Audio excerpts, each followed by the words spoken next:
All right, I have 6:03. I'm going to go ahead and call this meeting to order. Will the recorder please call the roll? We're going to start with council tonight. Counselor Irvin, Here. Counselor Hein. Here. Counselor Lammerman, Here. Counselor Merriday, Here. Counselor Settlemyre, Here. Counselor Wilson, Here. Mayor Soulsby, Here. Budget Committee Member Ryan Birdsey. Here. Bernie Donner, Linda Olson, Joyce Settlemyre, Danny Soulsby, Christopher Wagner, Here. Johanna Z. Here. All right. Item 3, election of Budget Committee officers. Last year, our chair was Amber Baylor, vice chair Alex Dreer, and secretary was Greg Urban. Because the first two are no longer on our board, our normal succession would be Greg Urban to take that chair position. I would entertain a motion to elect each for other positions. So we will need to nominate a vice chair. Do we have a motion? Any nominations? Counselor Merriday. I would move that we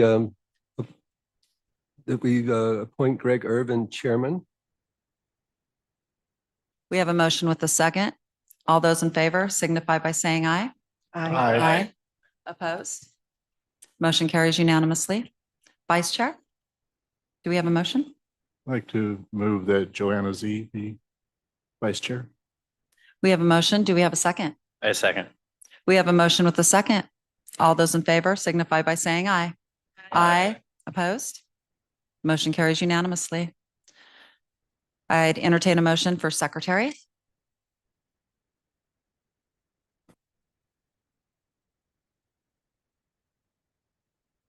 I nominate Linda Olson. We have a motion. Do we have a second? Second. We have a motion with a second. All those in favor signify by saying aye. Aye. Opposed? Thank you. Counselor Urban?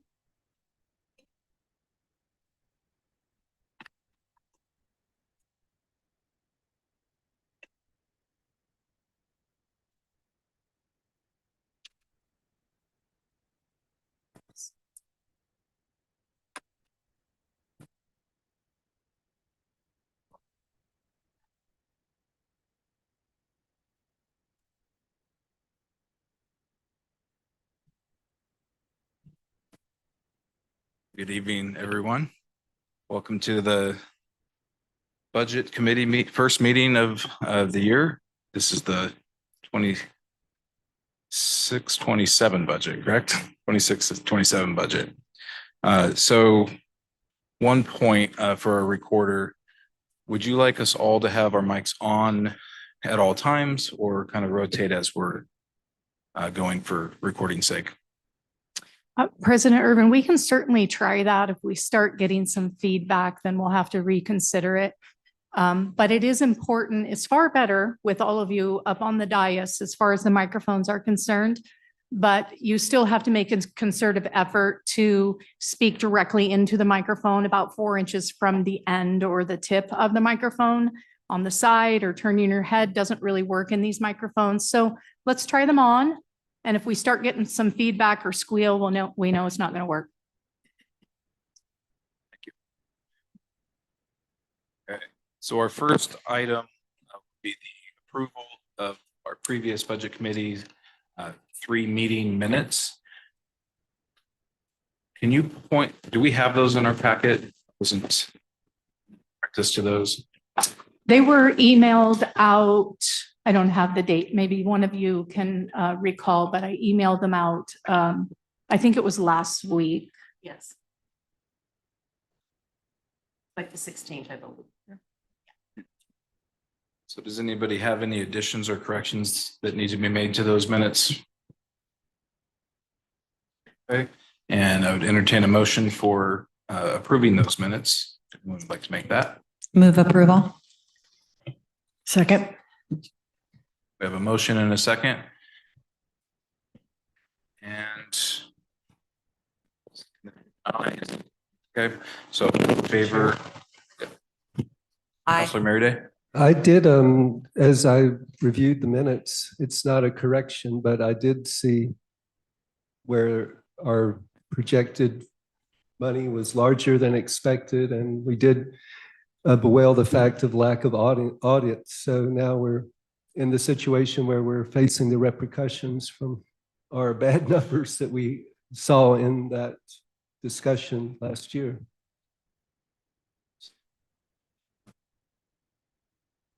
Any further discussion? All right, we'll take the roll call, and this will be for all three, May 13th, May 15th, and May 22nd meeting budget committee minutes. All in favor of approving those minutes, say aye. Aye. Any opposed? Okay, motion carries to approve unanimously.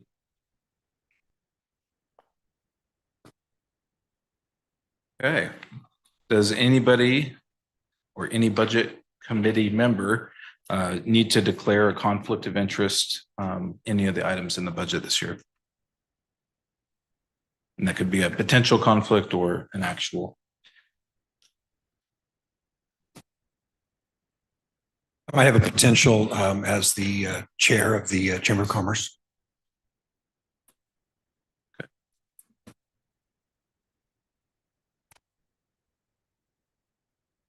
All right, well, that takes us I am on the board of the chamber as well.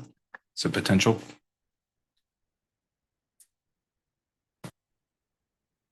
Good. Mr. Sauerwein, our budget officer, will you present the budget message? Well, good evening, Chairman, members of the committee, and also members of the public. I appreciate you being here this evening. We got a lot of ground to cover. This evening, we're going to try to cover the budget officer's report, review the proposed general fund budget, give an opportunity for groups that have requested community promotion funds, and also the public to have the opportunity to comment. So jumping right into it. The budget officer's report, let me wait till these get passed out.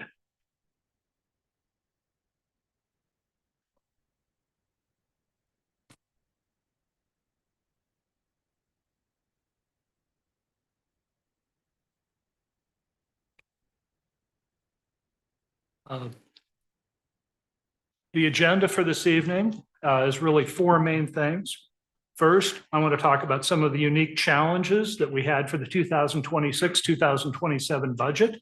I will talk about city staffing, talk about the proposed water, wastewater, and storm drain rates, and also the highlights of next year's budget, some of the things that we'll be working on from each department.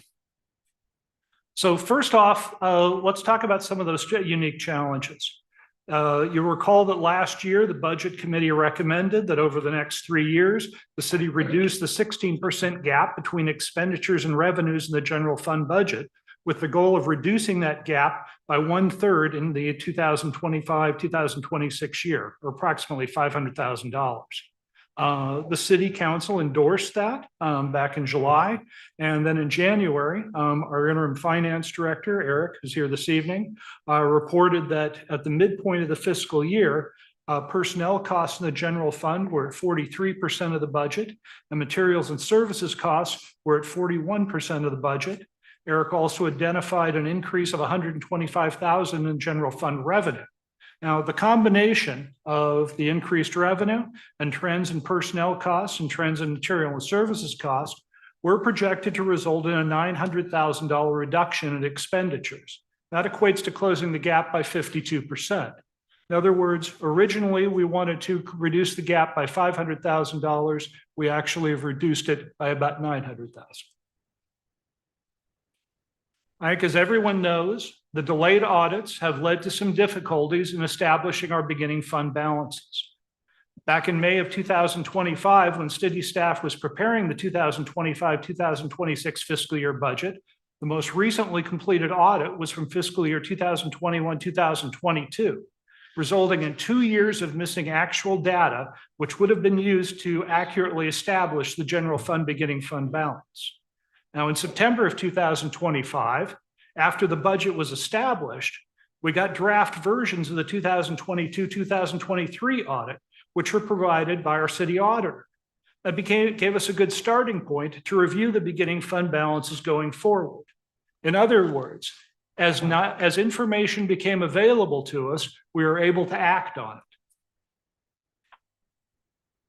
So then in November of this last year, this was really kind of a turning point. In preparing the next audit, Interim Finance Director Eric reviewed the city's fiscal year 2024 financial records, and he found substantial critical accounting errors, including budget columns that did not balance, which was a clear indication of serious accounting problems. In addition, only portions of the fiscal year 2023-2024 supplemental budgets had been entered into the city's accounting software.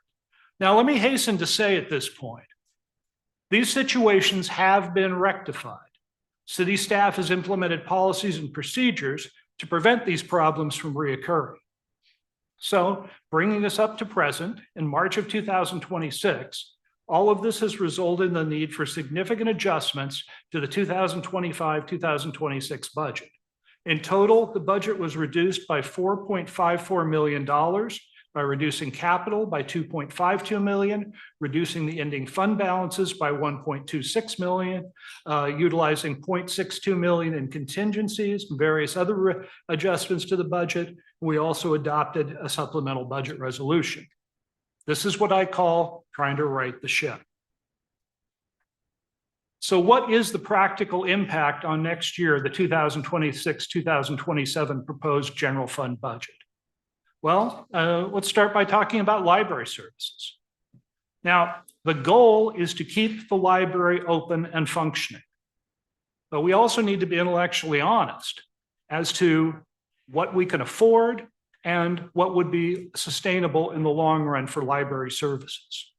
What's proposed in the 2026-2027 budget reflects a new library business model, moving from a staff facility to a full-time head librarian supported by community volunteers. Now, this is only one of a number of options under consideration. We've been reaching out to neighboring library districts, see if there are opportunities to work together and be able to reduce our costs as well as theirs. And we are open to any ideas and suggestions. I think you guys have worked with me long enough to know that my philosophy is there are no bad ideas. Everything that people can suggest, we're happy to throw on the table and consider the options. This has also impacted our community promotions budget. Now, city staff estimates that we'll receive approximately $103,000 in room taxes. In past years, the community promotions budget has been augmented with additional general fund revenue. In other words, this year, we were able to put $100,000 worth of property taxes along with the room taxes. So we had about a total of $200,000 in the promotions budget. We aren't able to do that this year. We're limited really to the transient room tax funds. Now, as the city has done for a number of years, we'll be providing the Chamber of Commerce with 25% of the actual taxes received. We receive quarterly payments from the state, and when we receive those quarterly payments, 25% off the top goes to the Chamber of Commerce. We also provide the Chamber of Commerce with $18,000 to support the visitors. Now, other programs have requested funds, and included in your notebook at the very tab in the front is a memo, which has a list of all of the groups that have requested funding, including one that we just recently received from the Downtown Cottage Grove group. And the folks who from each of those groups will have an opportunity to speak to you later this evening. So hopefully what you're gathering at this point is that the general fund budget is extremely tight.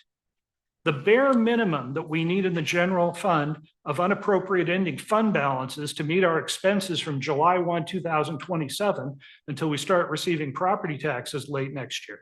In other words, at the end of this fiscal year, when we start the next fiscal year, is about $1.7 million. We've budgeted less than 1.6. Now, there's $200,000 in contingency, but this is really cutting it close because we may need that money. If the HVAC system in this building goes down, if we have another big storm, we're going to have to dip into those contingency funds. So really my final thoughts on the proposed general fund budget are that this is largely a zero sums game. There's little flexibility. Now, reasonable minds can disagree on how funds should be allocated. That's why we got 14 people on the budget committee, guys. So we hear lots of different opinions and lots of different perspectives. But what I would ask is this, that if you do believe that we should be spending another $100,000 or pick a number on a project, you need to also identify where it is you want to cut the budget, as well as where it is that you'd like to spend more money. So with that, I'm going to stop talking for a second and see if there's any questions. Ready. Thank you, Chair Irvin.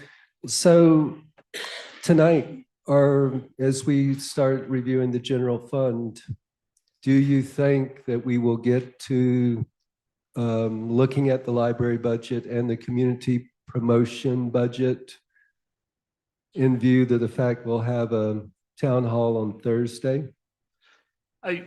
What I would suggest that you do is that you look at the numbers that are included in the proposed budget. I would certainly not suggest that you make any final decisions. The reason that we scheduled the town hall was to give folks in the community an opportunity to be able to comment on the budget. And, you know, obviously we're kind of emphasizing the general fund budget because that's what most people seem to care about.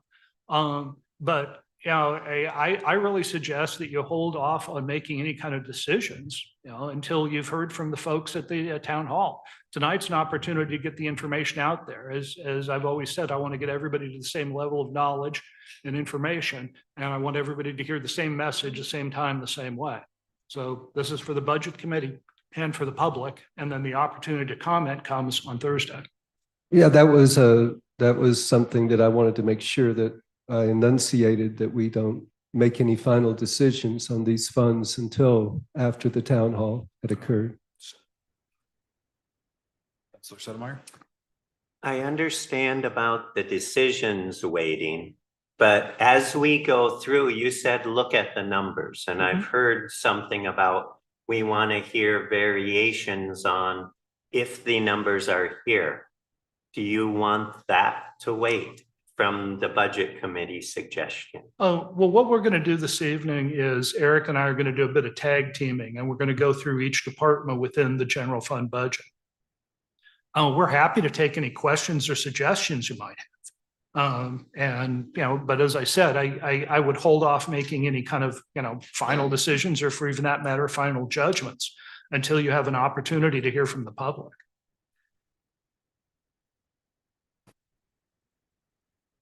I think for context, I know that in the library services slide, you mentioned that this is only one number of options being or under consideration. Can you provide an overview of other options that are being considered? I think that would be useful. Sure. Well, as I said, the biggest option that we're looking at is trying to work with one of the neighboring districts, because they're having budget issues as well, and seeing if there's a way that we can, you know, create something that's going to work for both sides. I have meetings set up with some of the folks from those districts going forward. Now, but again, as I said before, anything that we suggest, we need to be intellectually honest about what we can afford. And, you know, the budget, I hope that people are taking away from this that there is not a lot of flexibility within the budget. Let me go through our agenda tonight, just so we kind of have a heads up of what we're trying to accomplish this evening. And perhaps we can kind of set a target, since we do have a series of meetings scheduled and we do have a town hall. Maybe we can, you know, agree to, we're going to get through a certain amount maybe tonight, and then we can reassess as we go through. We're going to have a public hearing, and that'll be an opportunity to hear from the public that's here. So that'll be an official time. That won't necessarily be the time to hear on the requests for appropriations. We do have that as a separate item. So just a heads up, I know there was some confusion last year in that. Then we'll go through our time of review and discussion of the budget. That's where we'll kind of step through as many of the funds as we can get to, and getting through questions there. We will have a time for public comment following the presentations on the community promotions budget items. So that's what we're looking at for tonight. We don't have to, but we could say we'll try to wrap this up by 9. We just say we go as far as we need to go, but just know that this isn't our only meeting. I think we want to obviously have enough information so that the public and ourselves can be as fully informed as possible for Thursday's town hall. But any preference on how we move through the night? Councilor Sotomayor? I guess I got to get back to my question. If I have something that I want to propose, with looking at all of these numbers and things, the zero sum, is it more appropriate to bring that up on the town hall when what I heard about the town hall was the reason for doing that was for us as a group to field questions from the community? Well, I would say my instinct response to that would be, it would be ideal to at least have floated those concepts today and give opportunity for those who have prepared the budget to give a response to it, so that we can better be informed in fielding community questions. And so I would think tonight would be an excellent time for any of that. Wonderful. Once we get to those funds. So as the funds come up, that discussion. Yeah, I think that we'll move pretty smoothly through it as we kind of do the overview, and then we'll dig in, but knowing that we're going to want to cover as many of the funds as possible tonight. Wonderful. I would suggest, Councilor Sotomayor, under the line item 8, review and discussion of the proposed budget. So during that time would be the time to float some ideas. Well, and that's what I thought I was asking earlier when I was told not. So thank you for clarifying. Just a little, just as that line item comes up, hey, I've got an idea. I want the public to know about it so that everybody has an idea of what I'm thinking, right? Fantastic. All right. So that's the overview for tonight. I'll move into the public hearing.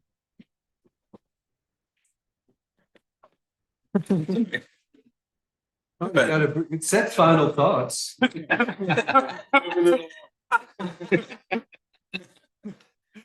Perhaps that was a bit optimistic. I meant the final thoughts on the general fund. Now I want to shift gears a little bit and talk about the changes in staffing levels that have been included for the last couple of years, and also looking about going forward. Back in 2024, 2025, we eliminated the assistant city manager position. We eliminated a position out of the community development department for our permit code enforcement specialist. We eliminated a maintenance worker at a public works, and we eliminated a police officer and police sergeant positions. In 2025, 2026, over at the community center, we eliminated the community coordinator position, and we transitioned the community coordinator assistant to a deputy city recorder. Now, in 2025 and 2026, we also made changes in community development. Our community development director position was not filled in 2025, 2026, and it's not included in next year's budget. Our residential building inspector was promoted to community development manager and building official. We have not filled the residential building inspector or included that position, or the building official. So for those of you keeping track, we now have one person wearing 3 hats and doing 3 roles. We are hiring a part-time commercial building inspector and also an associate planner, and we were able to add back in the police sergeant position. Now, going forward, we're continuing to make reductions in city staff. Just in the last couple of weeks, we've done some restructuring in our finance department that's resulted in the reduction of 1 FTE. Also included in your packet and your notebooks are some spreadsheets showing total compensation of city staff and also city staff compensation distributed by fund. Now, we had some questions about how the data was being displayed, and Eric is going to give you an idea of how we're going to maybe update those spreadsheets and give you some other copies, a little changes.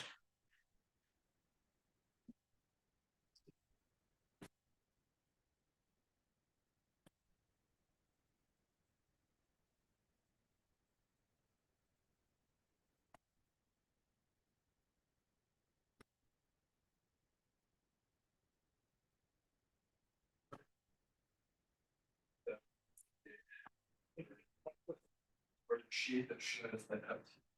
Eric, can we get you right into the microphone, please? Yes. So the first one we're updating is the one that shows the FTE. It's got position titles, wages, taxes and benefits, and then total personnel. When I built the first sheet, I was using two different worksheets to do it, and I did not make sure that they were readable from left to right. So the position title on the left doesn't match the position title on the right in the same line. So we redid it so that it's readable from side to side. From Eric, to be 26 clear, we 27. to pull out what's in our Yes. packets and Pull what's in the packets and chuck it into the recycling. Eric, are any of the numbers different from what we got in our original packet, or did you just make it easier to follow? No, I did find a mistake in 26, the 26 worksheet that I was using to build the original one. So there's something that changed by maybe 16,000, I think it was, but it was a mistake that I had made. Yeah. Thanks. So then the next sheet to update is, I don't know what page this is, but it's the FY 2027, page 14. This is showing how each of the positions is allocated across all the funds. And when I built this one, the HR position wasn't filled yet. And the FTEs in the department had changed a little bit. And since the payroll person is allocated based on FTE, I had to redo the payroll technician's allocation percentage. And because the HR person came and was new, that allocation needed to be added to this sheet. So you can replace pages 14, 15, 16 as well. And then the FY 26 allocations are fine, the ones that are in the packet. I don't have questions on any of that. So the new things that you gave us are not numbered, but when you use the number 14, 15, you mean the ones in our packets are numbered that. And the new ones are replacing that, but they're not numbered on the board. Okay.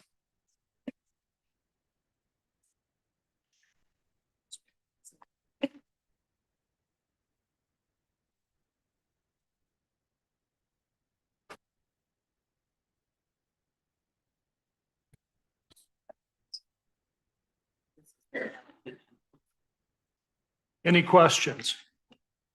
We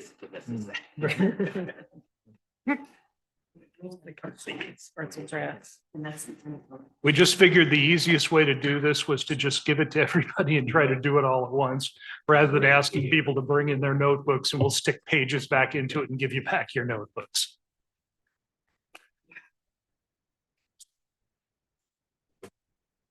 Right. Just the next slide. One of the questions that often is asked is, what are the proposed water and sewer and stormwater utility rates? So included in your packet is the current 2025, 2026 rates and the proposed 2026, 2027 rates. So what is the practical impact of this? How is this really going to impact folks' bills? Well, for the typical single family home using 5,000 gallons of water per month, they will be looking at an increase of about $10.76 a month. That is a pretty significant increase, but it's also catching us up to where, as we talked about earlier, the changes that we've made in the funds. We are also hoping that for the next 3 years after this, we can keep the increase to the rate of inflation. Well, I'm predicting inflation is going to go between 3% and 4%. If I could predict the rate of inflation 3 years from now, I'd probably be doing something else for a living. But the truth is that we're trying to stay within that 3-4% inflation rate on the following 3 years. We've also estimated the impact of the proposed rate increase on businesses, Main Street businesses that are a normal water user, like for example, a bookstore, a Main Street business, a little more of a high water user, like for example, a restaurant, business with a large parking lot, because they pay for more for storm drainage. This could be a bit more. And then also, if you're a large business outside the city limits, it's a large water user. We only have one business, that actually this applies to. You know what it is. And they would be looking at an increase of about $768 a month. Any questions on the water and sewer rates? All right, well, finally, I just want to talk a little bit about some of the highlights of the things that we'll be doing this next year.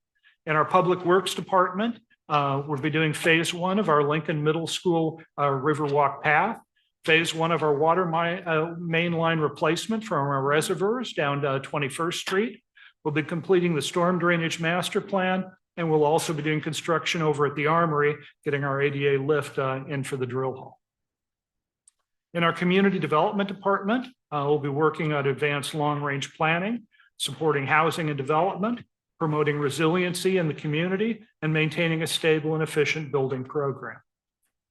In our Police Department, we're looking at sustained reliable emergency response, maintaining accreditation standards, increasing the proactive policing efforts, strengthening our partnership with community organizations, and community engagement with a number of different groups and outreach events.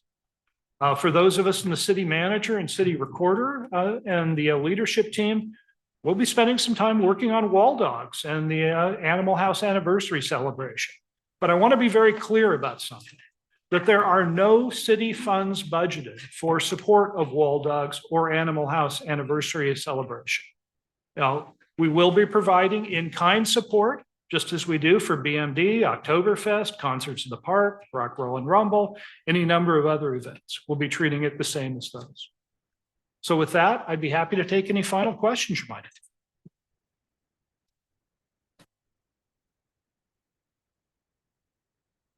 We're all eager to jump in, I think. Thank you for the message. Thank you. All right. And at this time, I will open the public hearing. It is 6:36. This public hearing is being held for the purpose of taking comments on the proposed uses of state shared revenues specifically. At this time, if anybody wishes to speak on the state shared revenues, please indicate and come up to the podium to testify. Please state your name and your address for the record. Does anybody wish to speak in this public hearing on state shared revenues?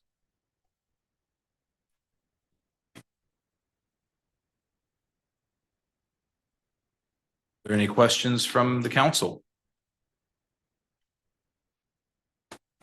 Ms. Merriday, are you here to speak on the state shared revenues? Yeah, I'm not really clear on what state shared revenues are, but.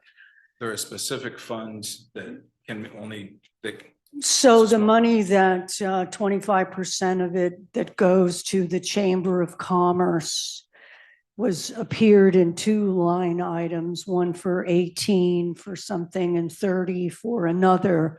Are you assuring us tonight that none of those funds will be used for the wall dogs? so to be clear, that's not the. That's not state item. funds? No, those are transit room tax revenues, but state shared revenues are a separate item for this public hearing. The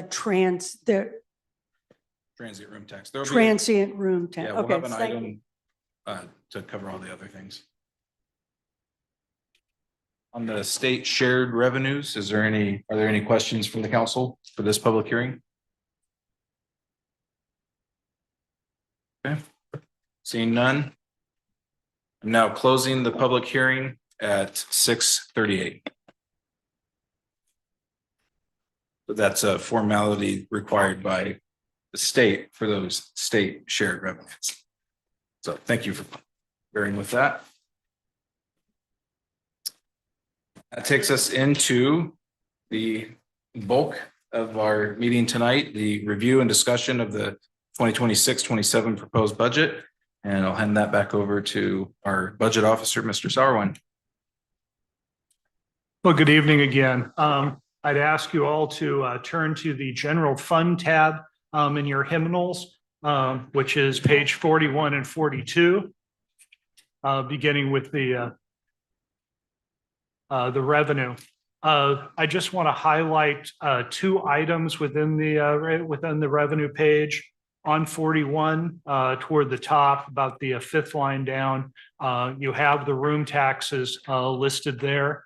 And then on page 42, about a quarter of the way down, there's a line that says total fines and forfeitures in bold, and right below that is the state revenue sharing of $132. Any other questions on the revenue pages? To be clear, that goes into the general, that's part of the general fund. That's part of the general fund. Counselor Merida? Yes, on page 42, there's an $800,000 federal grant. Yes, the city has been, I don't know, Chief, how long have you been working on that one? 3 or 4 years now, even before you got here? No, it's been about 2 years. So, but yeah, we did get, we've been awarded $800,000 grant.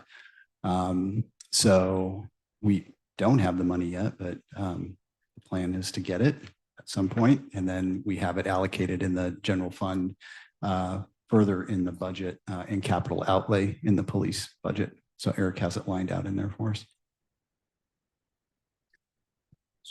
Thank you, Chief. And then a second question was under administrative fees for wastewater and water reserve seem to have a significant increase. I was wondering about those on page 41.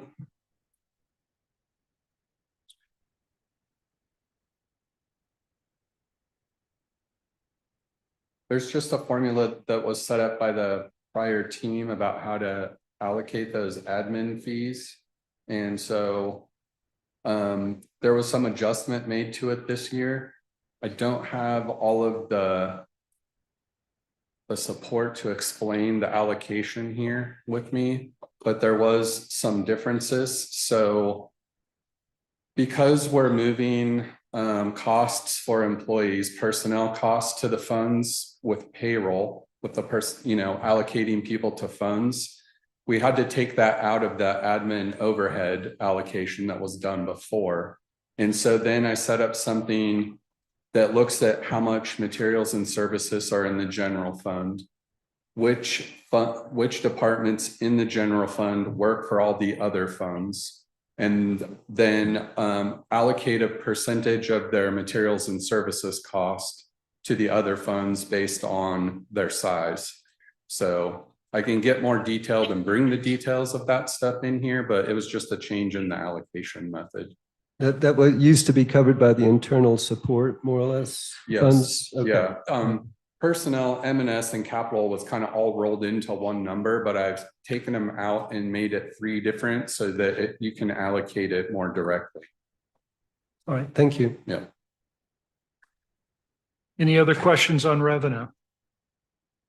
Okay, what I'm going to do is I'm just going to go through each one of the budgets. I may have 1 or 2 things that I want to highlight. So if you have questions as we're going along, please, Eric, like I said, Eric and I are going to tag team our way through this. And any questions, we'd be happy to take them. So starting with the city council budget, the one thing I would like to highlight, and this is page 44, is the last line item, council chambers audio upgrade. You'll see that last year we did, or this current year, we did budget $50,000. Obviously, we have not spent that, and we have not upgraded the audio system, and we're not budgeting for that next year. Any other questions on the city council budget?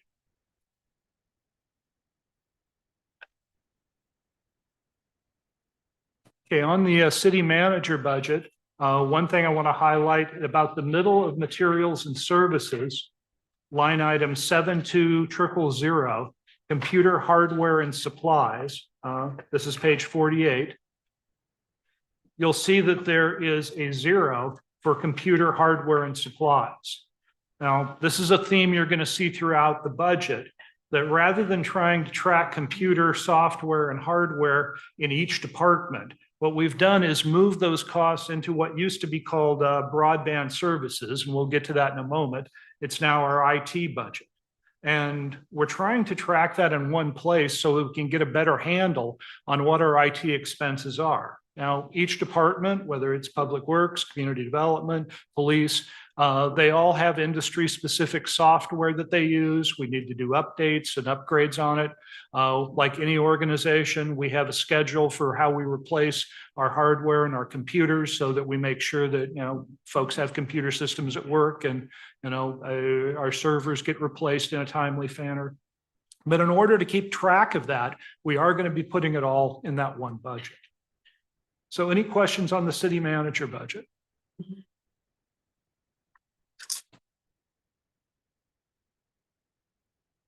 Our finance budget on page 51 is essentially a status quo budget. There's really no major changes in it.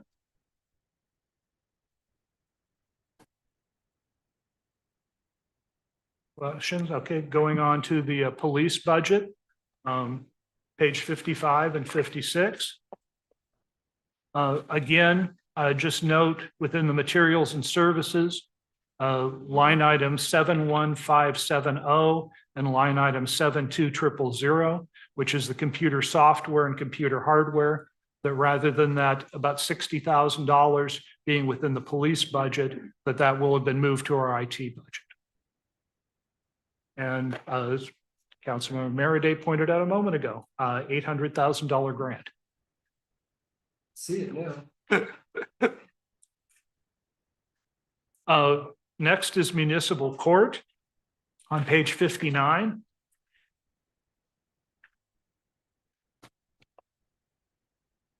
Again, this is largely a status quo budget.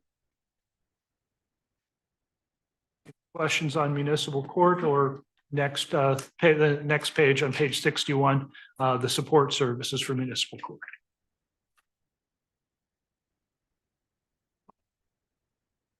All right, I'll move on to the maintenance budget, which is on page 66. Mr. Sauer, back to the municipal court. We heard anything from the defenders or I know in prior years, there's been requests to keep up to make sure that we can keep public defenders here.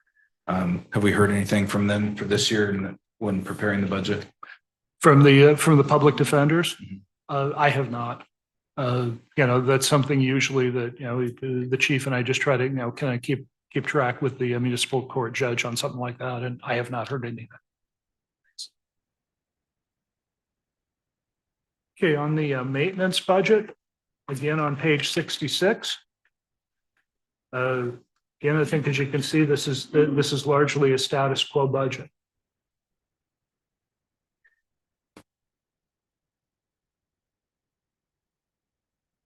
The same for engineering on page 71. Really don't have anything that, to jump out with those. Starting on 72 is where I said we've converted from broadband to our information technology services. So when you look at the budget on page 73, you'll see that the budget has increased significantly. But again, that's because we are moving our computer software and hardware within this one budget in the hopes to be able to keep a better handle on it. And by the way, the person who's doing that is Mindy. So if anybody can keep track of stuff, it's her. So I want to see if we can pause for a second. And can we use the maintenance budget for kind of a point of, so there's a significant drop in our wages. I guess, how much is because of the reallocation of individuals into the utilities showing their portion of, what they're serving versus, is there a quick glance that we can do to see, did we drop positions or did we reallocate as we kind of go through the individual budgets? So we'd be leafing over to the new sheets. Yeah. If you go over to the allocation sheets, page 17, actually. Page 18. Okay, maintenance workers, yes. Yes, and then the second page of the 2027 allocation. I don't think there's any change. Let's see, 1, 2, 3, 4, 5, 6, 1, 2, 3.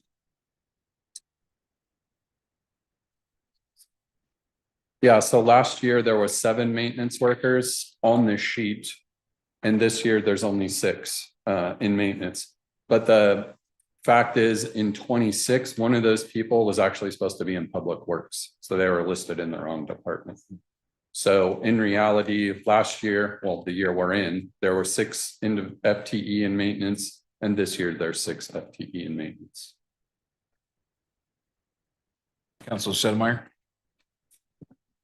Is it wrong to just say we were told what FTEs were cut earlier in your report? As far as, you talked about we no longer have those FTEs. And so when that question was asked, I was kind of hoping that, and can I be assured that each time I think about it, everything is the same as last year, only perhaps distributed differently compared to this year, unless it was mentioned in the superintendent. Yes, mostly. Like in the police department, I know people left and people came. And in my department, someone left and someone moved up.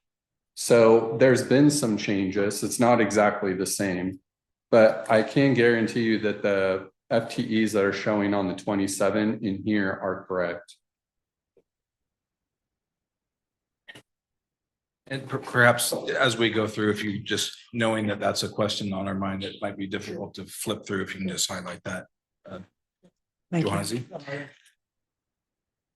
I think I'm not really clear on with the maintenance here, the personnel services, we're looking at 2.74 FTEs as the proposed, and then under the approved and adopted, it jumps back up to 4.92, which was what it has been for this year. With, again, we're looking at $300,000 less for the maintenance department. I'm None not of really the clear. information in the approved or adopted columns is correct. Right. So you just kind of, but it doesn't make sense. The proposed is 2.74 and then. Well, we haven't filled in approved or adopted, and those are just numbers that are left over from last year. So why put the 2.74? That doesn't make sense to me. The 2.74 is correct. Oh, for the proposed budget. Yes. Just the adopted. So you and just the kind of filled the approved spot. columns. Why not fill it with 2.74? Well, I didn't get there. All right. Yep.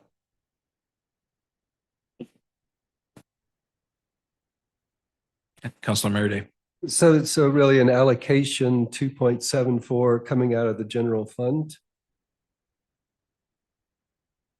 Yes. And then the other portion of the FTEs are covered in the additional funds. Yeah, and you can see exactly where they're at if you go to page, well, the new FY27 allocation, which would be page 15. You can see how maintenance is split. If we just look at it, there's 40 and 50% in the maintenance column, 031. And then they're split 10% into street maintenance. And then 20 and 5 and 20 and 5% in water distribution, production, wastewater collection and treatment. We have 6 FTE maintenance workers. If they're split into different funds, 2.7 in the maintenance general fund and then across the others in those proportions. Yes. Okay.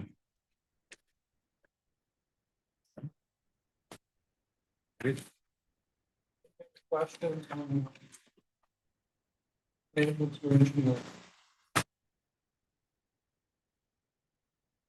Excuse me, could I ask for some clarification on one point?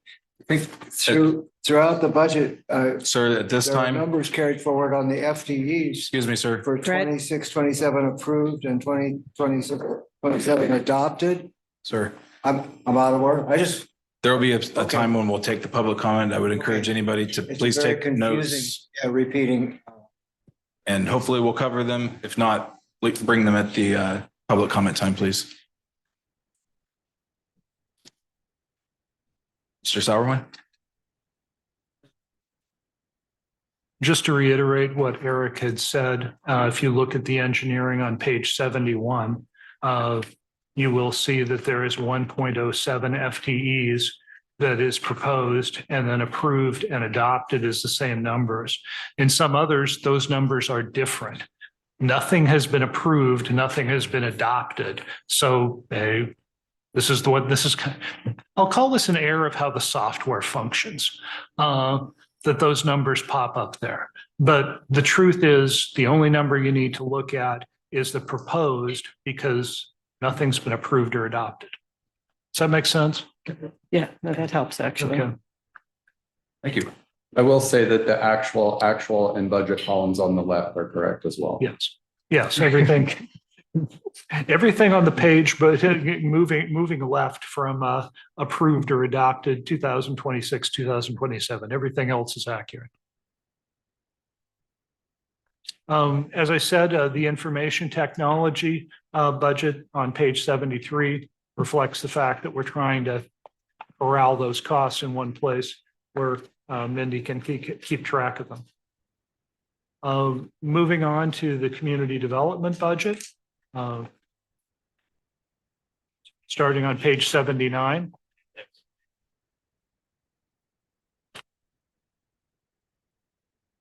Again, with the changes that I talked about earlier to the department over the last couple of years, this is essentially a status quo budget going from this current year to the next fiscal year.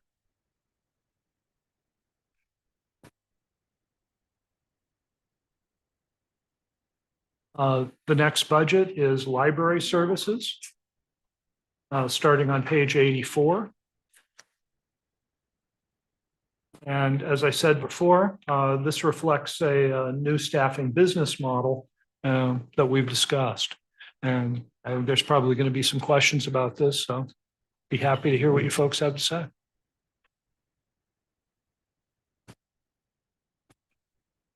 Councilor Lammerman? I did have a question on page 79, the community development. It shows for the insurance benefits, it actually decreases by 31,000. Doesn't seem to be the norm with the other departments and insurance benefits. They're about the same, if not a little bit more. But the wages and salaries didn't increase. What's the drop in insurance benefits? We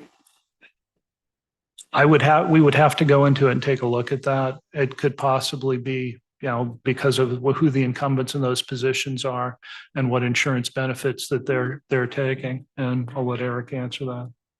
When I'm doing the personnel budgets for the beginning of the year and people are requesting that they get a new employee, I have to assume that they're going to have a whole family coverage for health insurance. So if like community development was asking for a new employee last year, I would have put it in. And if they hired somebody that was single, the health insurance cost is way different.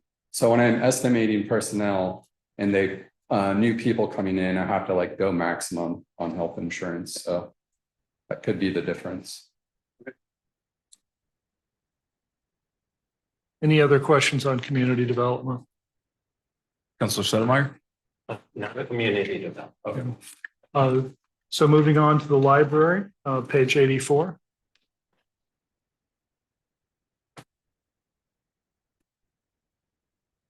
I'm sorry, I'm still confused. Is now when I say I would recommend different numbers and show how they could be changed? Sure. Okay. Maybe do that after.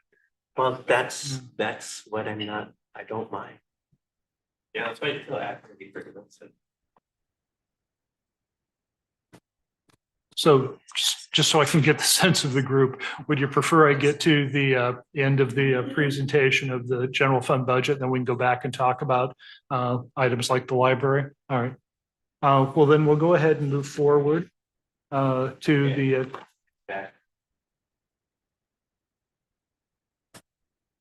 we'll move forward to the community services budget, which is the community center. And you'll notice there's a significant reduction from where we were in 2023, 2024 to where we are today. And that just reflects the changes in staffing within the community services department. For community promotions, which starts on page 88. As I said earlier, you have a memo in the front of your notebook detailing the requested funds from each of the groups. And each of the groups will have an opportunity this evening to address the committee. In addition, I would just note that we did receive a request recently from Downtown Cottage Grove for $40,000, and that was on your table as you came in this evening. As I've said before, reasonable minds can certainly disagree on how funds should be allocated. And you have a number of options. Someone can propose, and again, as I said earlier, I would suggest you wait until after you hear from the public on Thursday. But someone can propose an allocation. There also can be redistribution of funds suggested. You have a number of different options available to you. But we do ask that the budget committee, provide us with some direction on how you'd like these funds to be allocated. Councilor Sotomayor. I just kind of like clarification. I looked up at the top two on this, and the Chamber of Commerce getting that first line looks historically 25%. I understand that the fund that it got 25% of last year was more, but I don't see precedents where year after year we've given them $18,000 more. Am I not seeing it somehow in?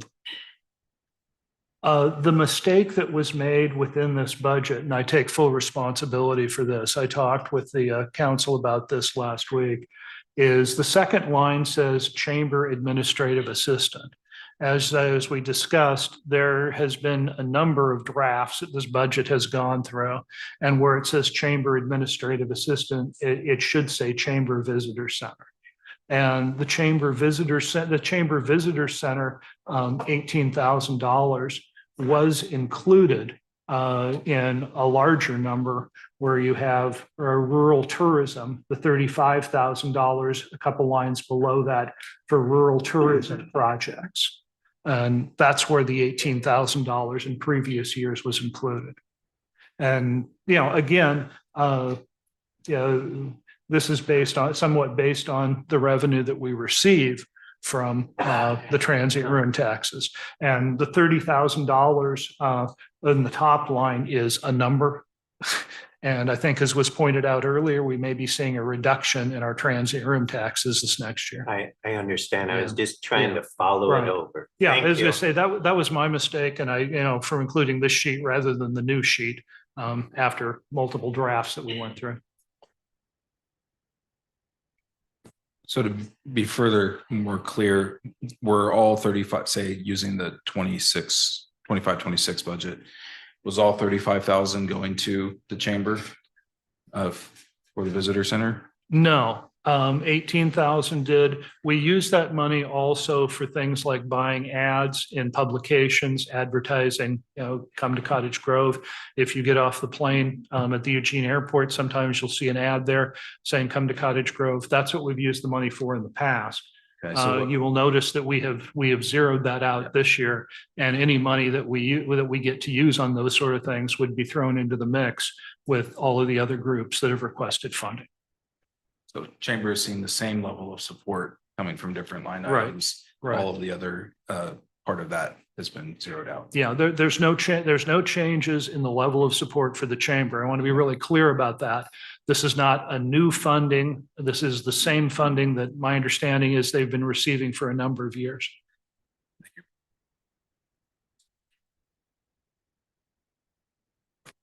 Any other questions on community promotions? The human resources budget is again Oh, Mr. Wilson. Yes, how did you come up with the conclusion that that the transient is going to decrease as much as it is? How did that projection come about? The transient room taxes are not decreasing.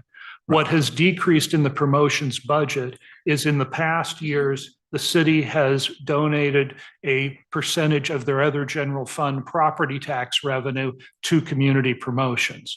So the difference between we've listed at the bottom there of 98,000 and the 203 is that in past years, we've taken property tax revenue and put it into community promotions. And this year's budget does not have property tax revenue going to community promotions. Thank you for that clarification. I'll just make a note. So the order of the agenda tonight is we're on the item where the budget committee is discussing in as much depth as we can the items and the individual budgets. After that, we're going to hear from those who are requesting community promotions line budget monies, which is actually the fund that we're talking about right now. There's a total of $50,000 for, and then after that, there will be a public comment time when anybody. But those would be part of what you would give as a public comment. You would have a question and we'd be able to respond. In addition, we would invite that we're having a town hall on Thursday at the Armory at 6, where anybody can ask all the questions. This is not the. Okay, this is not the time to be taking questions from the public. We want to get through this budget, and we'd invite you to please come on Thursday to have any questions. And if we do have an extra paper copy, I'd like to ask: are you going to be going over the electric bill, like for the different buildings that are paid for?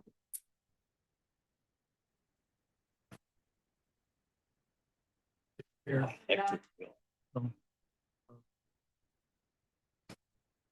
Continue. Utilities are included in individual department budgets. If they're a department that needs, power or whatever, yeah. And the power that's needed to run them, water and sewer plants is included in, the water and sewer budgets.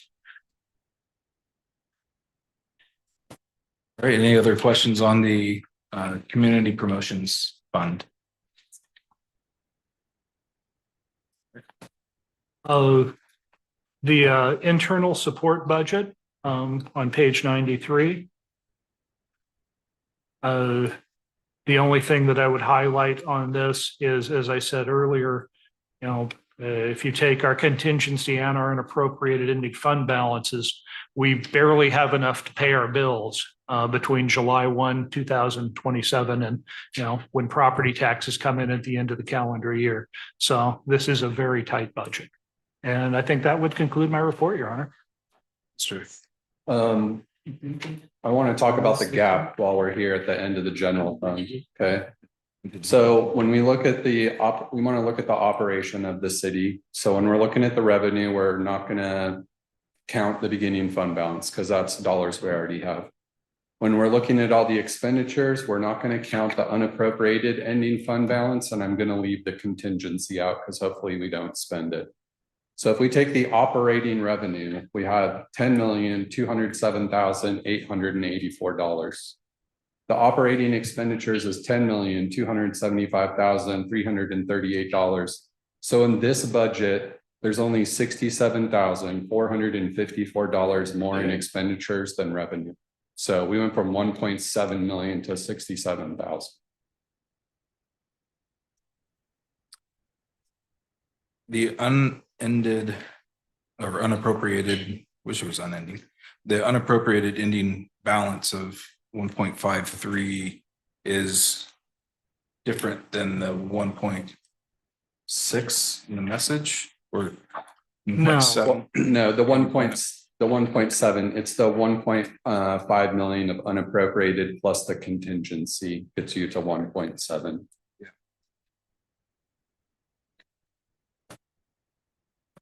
While I'm finding what I was thinking of, do you want to talk about the resources budget? Did you have anything to say on the human resource budget? No. Okay.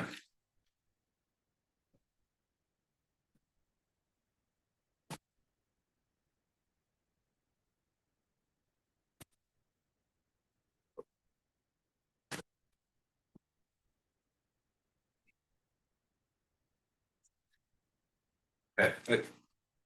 Maybe I'll get my notes together on that. I did just want to note, I mean, in the front of our budget are the policies that we're going by. So I think it's always important to review what former councils and have put in place and where we're at with that.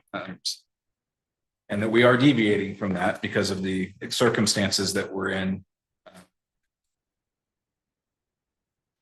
These are on page.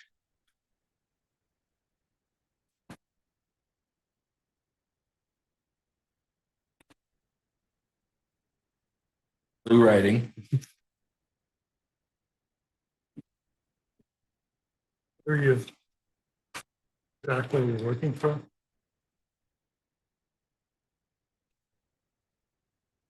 Well, starting on page 23.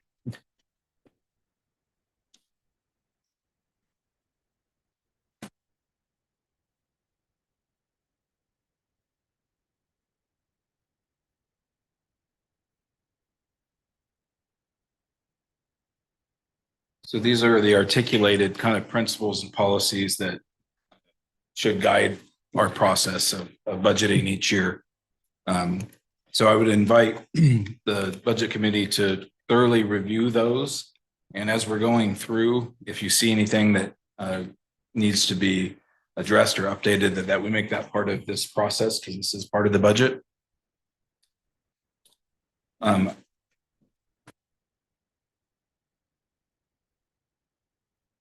Page 25, we have our unappropriated fund balance.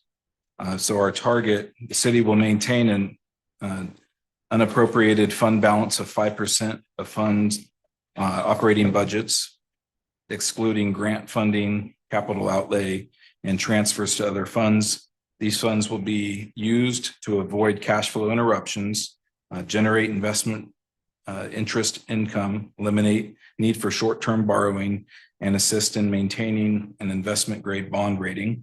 And then we have similar policies that set up that 3% for our contingency. And so I just wanted to note where does this budget come in relation to those policies for the unappropriated fund balance, ending fund balance, and our contingency, as in terms of percentages. 5% of the general fund would be $600,313.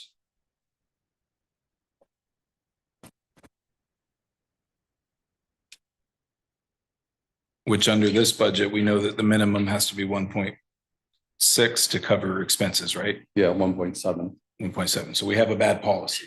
Just want to highlight that. And the 3% is 360,188.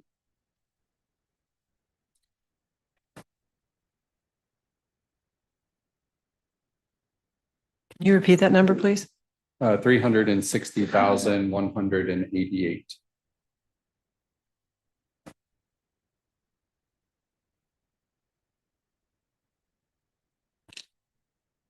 Okay, so 5% puts us at 600 and some thousand and unending fund balance.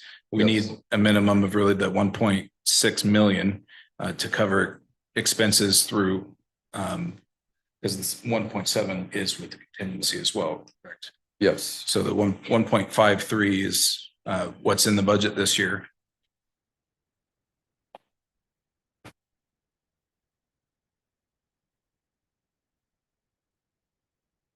I think in an ideal world, we would have room to replace an HVAC system or something that would go out and to be able to weather. So we really need to think about adopting a more realistic, responsible policy for budgeting going forward. So I just put that out there for food for thought while we're going through this.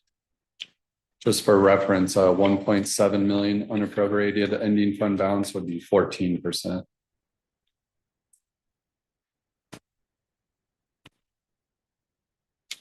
And then there was a section about debt, taking on debt. That it's not to exceed. This is on page 25, second point, general obligation bonds. The general obligation debt of the city shall not exceed 3% of real market value of the taxable property within the city boundaries as provided under the cited Oregon by statute there, 287A.050. Where do we stand in terms of our general obligation indebtedness as it relates to real market value? I don't have that number, but I can bring it back at the next meeting. Thank you. Yep.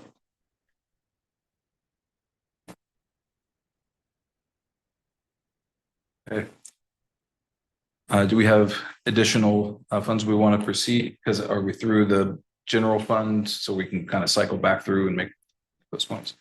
Yeah, I think that concludes the discussion of the general fund. Why don't we go back and look at the community promotions and also the library, which seem to be the two that people had most concerns about.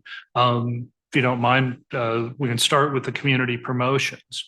I've had a couple of questions from folks about the swimming pool specifically, and I just wanted to, as always, try to answer the questions publicly so everybody hears the same message at the same time. And the questions that we've received from a couple of people is about the city's in-kind donations to the swimming pool, in addition to the actual cash donations that we've provided in the past. And first off, we do have an agreement with the South Lane School District for pool water. Now, I do need to note that the agreement expired in January of 2018, but for the last 2 years that I've been here, and I think this was the practice of the city and the school before that, that both sides agreed to essentially continue what was in the agreement without, actually having an agreement in place. What the agreement says is that the city will provide the school district with 2 million gallons of water a year for free. Now, we went back and looked at the last 4 or 5 years of their usage, and it's usually a little more than a quarter of that 2 million gallons. The use by the school district for the pool has been somewhere between 500,000 and 700,000 for the last couple of years. So the city has provided that water to the school district at no cost. The agreement also called for the school district to pay for their sewer bill. In other words, the water that goes out, they still pay for. And that has been for the last couple of years, averaging around $3,500 a year. The other question that we've been asked is, what is the value of the water that the city has provided? And in this case, in the last year, the value was $25,652. Now, rather than me just reading you off raw data, I've talked with a couple of people, and what we'll bring to the next budget committee meeting is essentially a spreadsheet showing water usage for the last couple of years and the value of that water for the last couple of years. So you'll have that information. But generally speaking, they're using, like I said, about a quarter of the $2 million, somewhere between, 2 million gallons, between about 500,000 gallons and 700,000 gallons. And this last year, the value of what was provided was $25,652. I know I've got that question from a couple different people, so please feel free to jump in if I haven't answered your questions.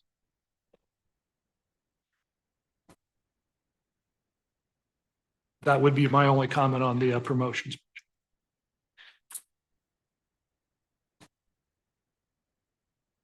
Do you have anything you wanted to go over further on the library?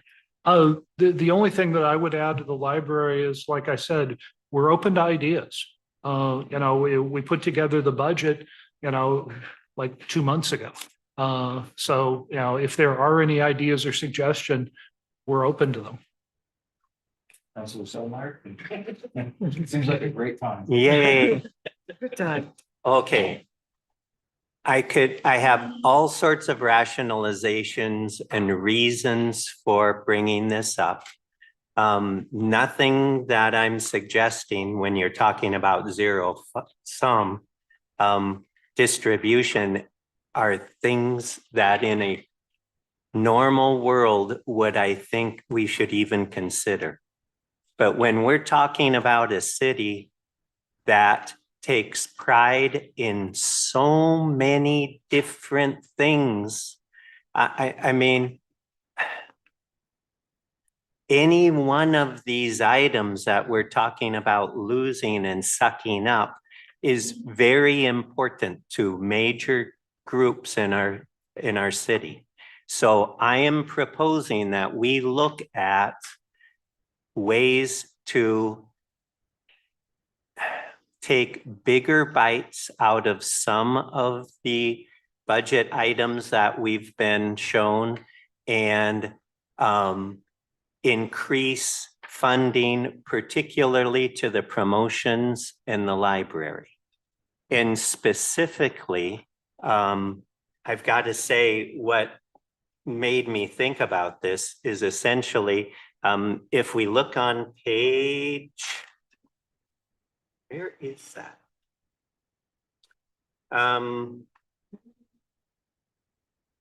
Never mind. Let me just say, if we change 4 of the positions that are 1 FTE positions currently in the budget to 0.7 FTE in the budget, it will save approximately $190,000 of funds to be reallocated. I propose 2.7 positions could be reestablished at the library. They're roughly $50,000 a piece. And we could put approximately $90,000 in with the promotions. I have the numbers. I'd be happy to share with Eric how I came up with that. Do you want to hear specifically the 4 that I recommend? And I'd be open if someone wanted others, but there are spaces, and the most clear spaces I could see was doing the FTE. Yeah, I think this is the time that we're throwing out the ideas, the proposals, and we have to have specifics to really noodle through it. So please do. Wonderful. Okay, not wonderful. I've got to reiterate, but I will go ahead and say the library and finance department and last year's police department showed that 0.7 FTE is something this city has found is appropriate, at least in some cases. And if it's ever appropriate, it sure seems like when we're all trying to shrink, and we hope that is Bill Christensen here. I couldn't remember specifically, but I think he said that he got a quote like, we're trying to suck it up for 2 or 3 years. And so keeping everything together, even though, anyway, I said I had more rationale. If we took one maintenance worker and understanding a little bit about union things, I took the smallest salary maintenance worker. We would save 48,000 from the general funds if we changed it to 0.7, and if changing it ended up with that salary changing similarly, salary and budget to make it about 50%. It would be there. Custodian. Are you doing total compensation or just wage? I did total compensation for that item, and I did figure out how many FTE is in the general budget. And the 0.3 reduction would all come from their general budget responsibilities, their general fund responsibilities. And so the custodian would save us 30K. The deputy city recorder would save 53K. The community service officer that it's recommended to change to 1.0 FTE would save us 59K. That adds up to roughly 290K. One thing I have to say when I do anything in the police department about like community service officer, the reason why I am so caught up on making sure we fund our police officers is greatly due to the number of child abuse cases that they handle every year. If we look at the proclamation of Child Abuse Prevention Month, and me as an educator, I know in at least a little corner of me, every time you talk about a case like that, the statement that prevention is so important when dealing with this. For the same cost of keeping the community service officer to 0.7, we can have an entire 0.7 back in the library. That's preventive. Anybody who's taken their kid or gone there when there's children present at the library knows we are doing some child abuse prevention in our library. And I would argue we're doing that in the pool too. I would argue when you look at what promotions, those little funds that are there off to the side, we need to keep them maybe not whole, but give them something to hang on to.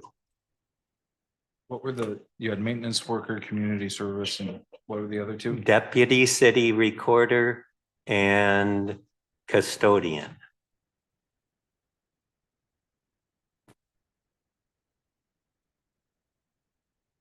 Clarify, are you recommending cutting those positions?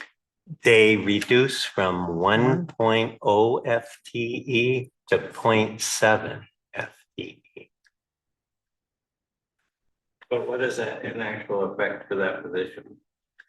Or that department? So you're cutting. So I'm saying, and that is why it was really important for me to hear there wasn't a change in last year's budget and this year's budget in the number of people in the maintenance or custodial work, or in it actually was a bump for the community service officer, and there was no change in oh, come on, in the city recorder FTE. So it would be 1.7 instead of 2 with city record. I'm not saying it's easy. I'm not saying this isn't a drop in service in every one of those places I'm suggesting. I am not saying that there's any fat here. It isn't fat. But looking at a library that changed from having what it had last year and what is recommended this year, that's beyond trimming fat.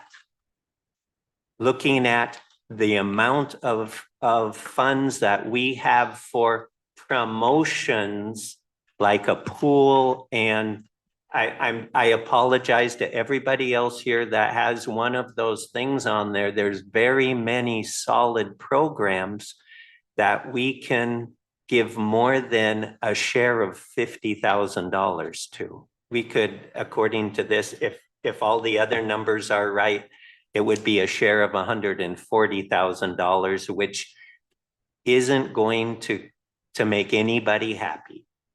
But it might keep those efforts going. Counselor Lambert. Sorry, Linda Olson. So I know that we have a public library, but we also have libraries in each of our schools. And when I look at the cuts to the maintenance workers of our publicly owned buildings and to our police community service officer, I've seen this position in action. And I don't see a cut in the community service that serves the citizens of this community. I question prioritizing the library over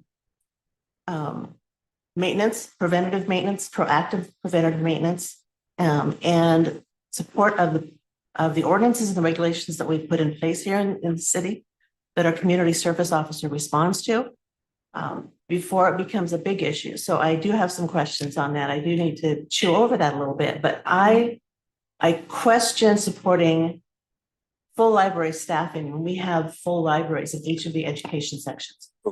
But can I respond to that? This is not full library staffing. That still takes away, look at last year and this year. I'm proposing a total of 2.4 FTE in there instead of, what was it, 4 FTE? And I'm not suggesting a lowering of what the police had last year. It's just keeping it the same. The community service officer was 0.7 last year. Correct.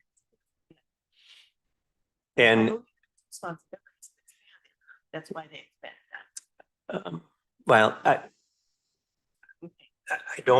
don't mind talking with you about it, and maybe we should be talking with the chief about, but that's what I mean. I don't know if now is the time to hammer out these, but I want to sometime. So, Counselor.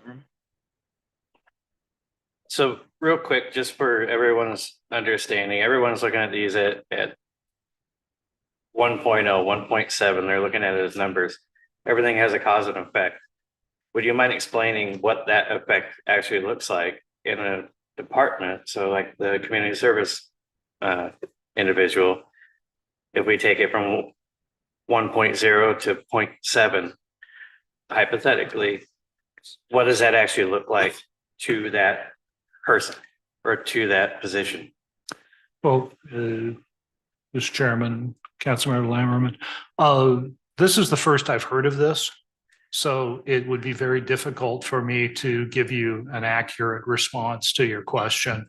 Rather than shooting from the hip, if this is truly a proposal, the staff would respond to it. But your point is very well taken, but I'm simply not in a position right now to respond to that. Counselor Wilson. Yes, I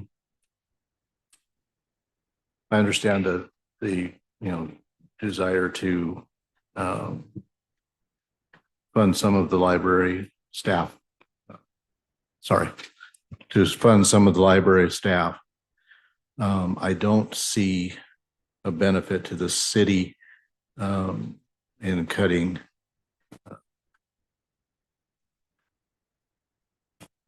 everything that you're proposing. I do want to think about maybe considering the head librarian position, cutting that down to maybe a 0.7 and seeing what that does numbers wise for funding some other library staff. And look at that figures. Let me go to Council Member Z. Come back to Budget committee. Committee member. Yeah. Yeah. Thank you. Yeah, so this is, we're having this discussion right now, right? So we're all throwing out ideas. And the last thing I would want to cut would be our public works department. I mean, they're like, that's our infrastructure. Last thing we want is pipes broken and we don't have the staff. I mean, this is that's the main, I think, function, one of the main functions of our city. So I don't think I could entertain that particular, but I would entertain decreasing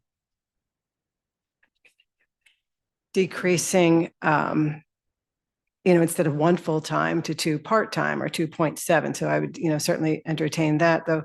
When this issue came up, like last year, it came up, and I started looking into what are other cities doing when they're having budgetary issues. And around Oregon, cities this size facing budgetary issues would shut down at times for a time until they could come back up. And they would come back up with 1 full-time staff member with a strong volunteer base. That's pretty common. There were some communities at the size of 4,000 to 5,000 that actually were full volunteer run libraries. And I had thought, well, maybe we could do that, but it just seems consistent that a city our size needs 1 full-time person at least.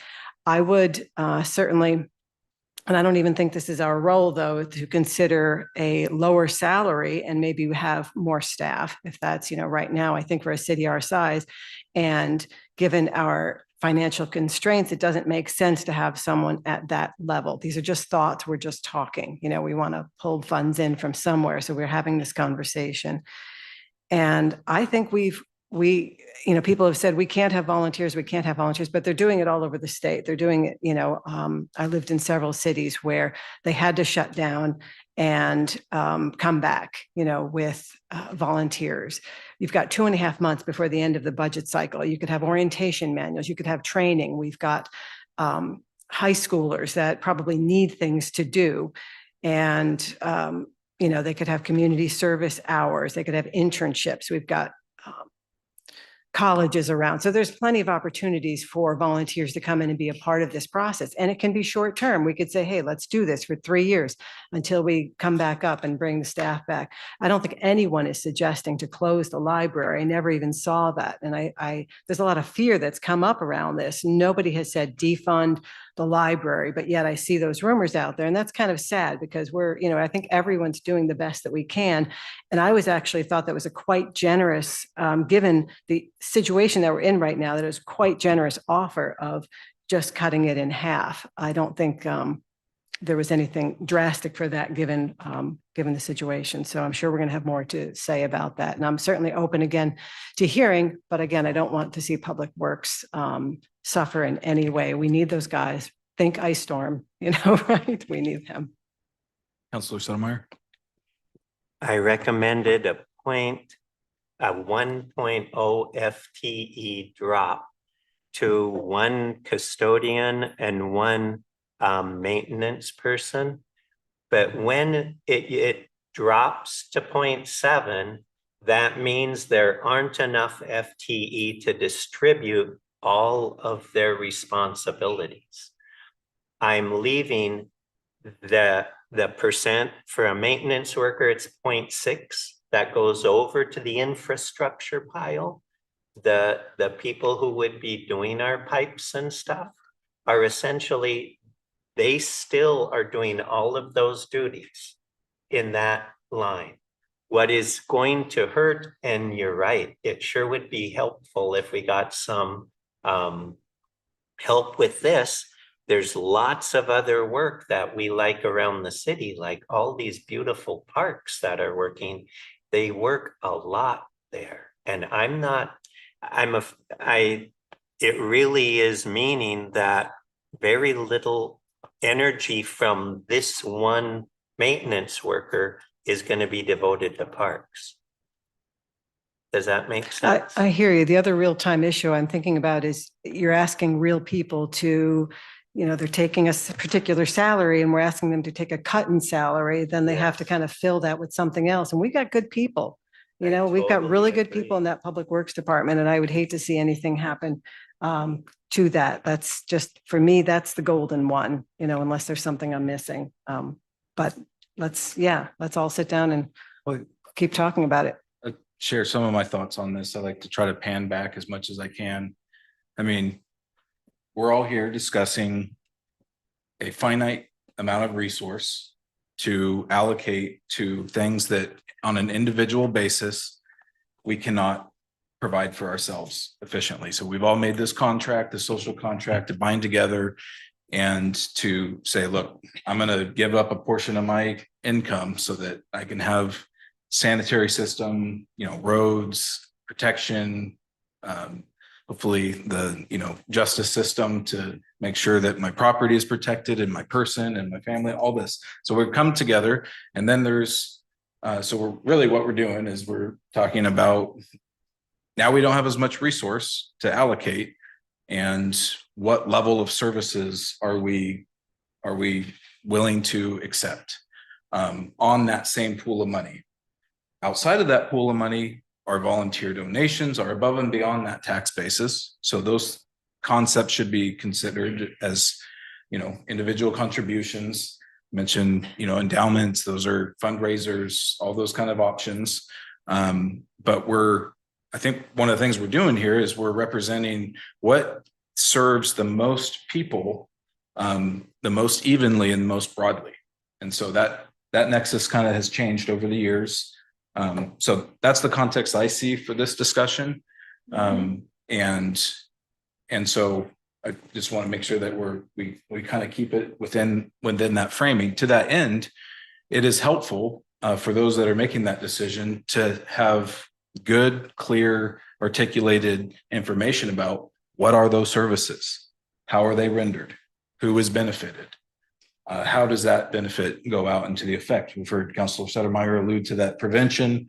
These are concepts about that maybe not be fleshed out well, and I think in our community there's varied opinions on that, right? So those are things that I hope through this process, and I hope in the town hall those things can be articulated, because we're going to bind that together with, really, we're a representative body, all of us, to answer that question. Hopefully we actually do a good job at that and answer it. But to that end, we're going to hear public testimony on the community promotions. Everyone's going to make the appeal. I think part of the concept here of a zeroed out budget was that nobody's just guaranteed anything, especially in this kind of a budget environment. So, we got to weigh out, come prepared to make that appeal. The same, I think, goes for every department. And maybe some of them may appear more obvious than others, but I hope that we can articulate that. So we're on the library. Would love to hear, more information about, who is served in our community, not only within the tax-paying boundaries of the city, but those that are receiving those services through outside of the library, inside of the city limits. How is that? Where are those child abuse prevention measures going to? All of that. Those are all, things that we need to weigh against a community service officer and the things that are being proposed. So I'll say that. Chief Chase, do you have some input you want to make on that? Get to you, Councilor Wilson. Yeah, thank you, Councilor Urban. I just wanted to say a couple of things along the lines of child abuse prevention. When we bring up a topic like that, I guess I would just say, if there is any specific program that the library is providing or that the pool is providing, love to hear more information about that. I think that's important. Very specific curriculum being taught. What I can tell you is that our police department, in the time that I've been here, there hasn't been an increase in necessarily the number of child abuse cases that we're taking, but there's been a shift in the way that we handle those cases and the way that we investigate those cases. And the number of kids, when we're talking about preventative measures and providing supports for kids who are victims of child abuse, we've almost doubled the number of cases that we referred into services at the Child Abuse Advocacy Center in Eugene. And so when we're talking about those things, and then we talk about the importance of what the community service officer does in relation to the rest of the police department.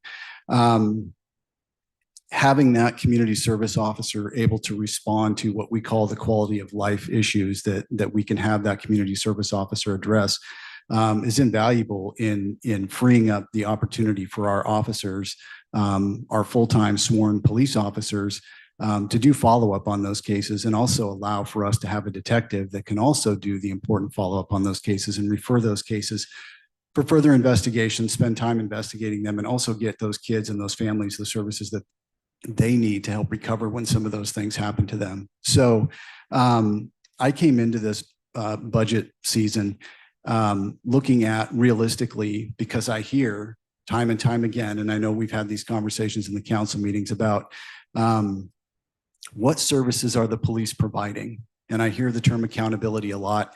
And I hear from the community about what they want from us. And I continually hear that they want more.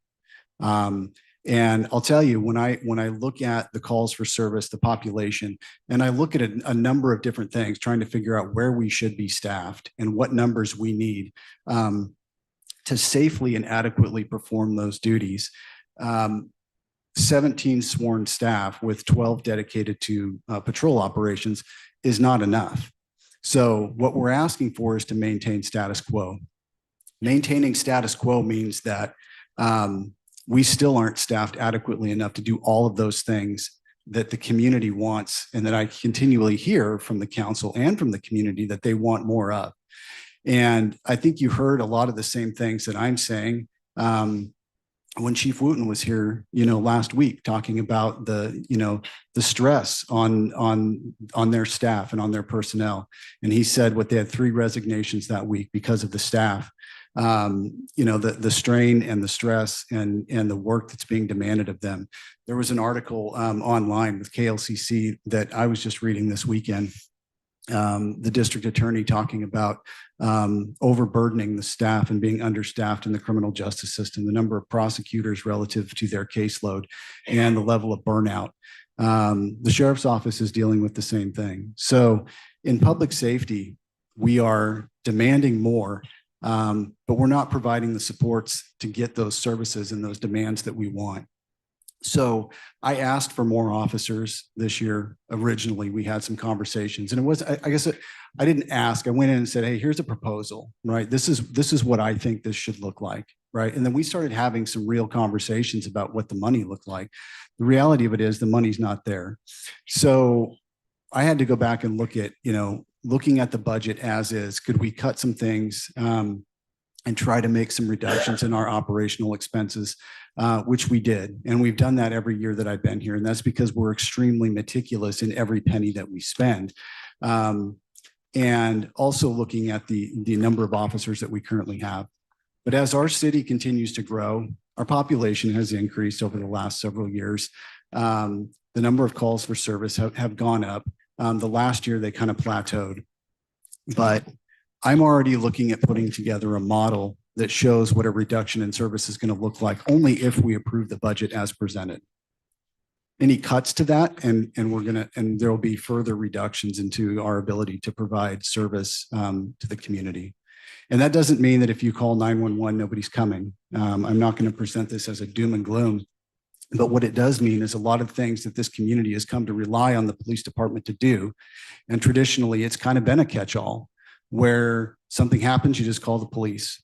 But we're going to rely more heavily on our online reporting. And we're going to reduce some of the things that we currently do, some of the traditional things that we've done, animal control services and things like that. So I want to put all of that out there because I think it's important that the committee and the council understand, and the community who's here tonight, what this really looks like if we're able to approve what's presented tonight, what service you're going to be able to get for that. So, and making reductions to that, even cutting back, on the community service officer, and keeping him at a 0.7 FTE, that's going to create a ripple effect through the department. So each one of these positions has a purpose. They do fulfill a need in the department and in the community. If there's more questions at the town hall, I'm happy to go through item by item, specifically what the business operation is going to look like as of July 1. And really what it should look like today, because we're not fully staffed and we haven't been since I've been here. That has been a priority of mine, and we've made significant strides. So. Thank you, Chief. Counselor Wilson. Yes, I did want to make clear that I have no desire whatsoever for the library to close. But I do understand the reality that there needs to be a change in how it's operated. I have been inundated by constituents for the last, well, since I've been elected, that wondering why we're paying a head librarian more than we're paying a police officer. That particular position, yes, it's demanding, but it does not rise to the level of a public safety officer as far as the value of that position. So my thought in reducing to 0.7 on the librarian to help fund that. Also, I would love to see on the revenue end of things, looking at a model of library cards, fees to use the library. It doesn't have to be a lot, but it can help bring in some revenue to help fund some of the operation. People love using the library. How much do they love using it? They're asking for everything to be given to them without putting anything out and no effort into actually funding the operation themselves. The pool takes in funds, user fees, that helps fund the operation. The library, I think, should do the same. And I think it should be a little bit more for outside of the city. The citizens themselves, residents, get a little discount on it. But we should look at, I think, those proposals to bring in revenue to help fund as well. Counselor Sotomayor. I'd like to respectfully share a different concept of what prevention of child abuse means. And that is my dream that the city police department doesn't respond to calls for children that are being abused. If you look at the library and they have lap time for parents and kids, they probably don't write in parentheses to prevent child abuse. But we can look and see in a lot of different literature. Yes, I'll go back to my education days. Child abuse prevention takes a whole lot of different directions, and the library is doing actually gold standard some of those things that qualify as child abuse prevention. And we acknowledge that through mayor proclamations the last couple of weeks or months. I don't know. I lined up child abuse prevention. Oh, let's get all of these. Prevention Month proclamation, line that up and see what National Library Week proclamation says they're doing and what Child Abuse Prevention proclamation says we should do. Line up, oh, this is just kind of separate, but Mental Health Awareness Month proclamation lines up pretty nicely with the library also. And you know what? So does some of Water Safety Month proclamation.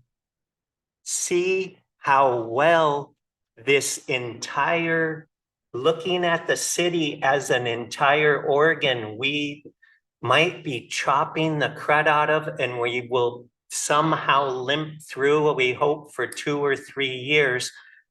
Nothing in me says that it's a good thing to change FTE for any family, any individual in this town from 1.0 to 0.70. But that's one way of doing it. And I'll touch on just another thing.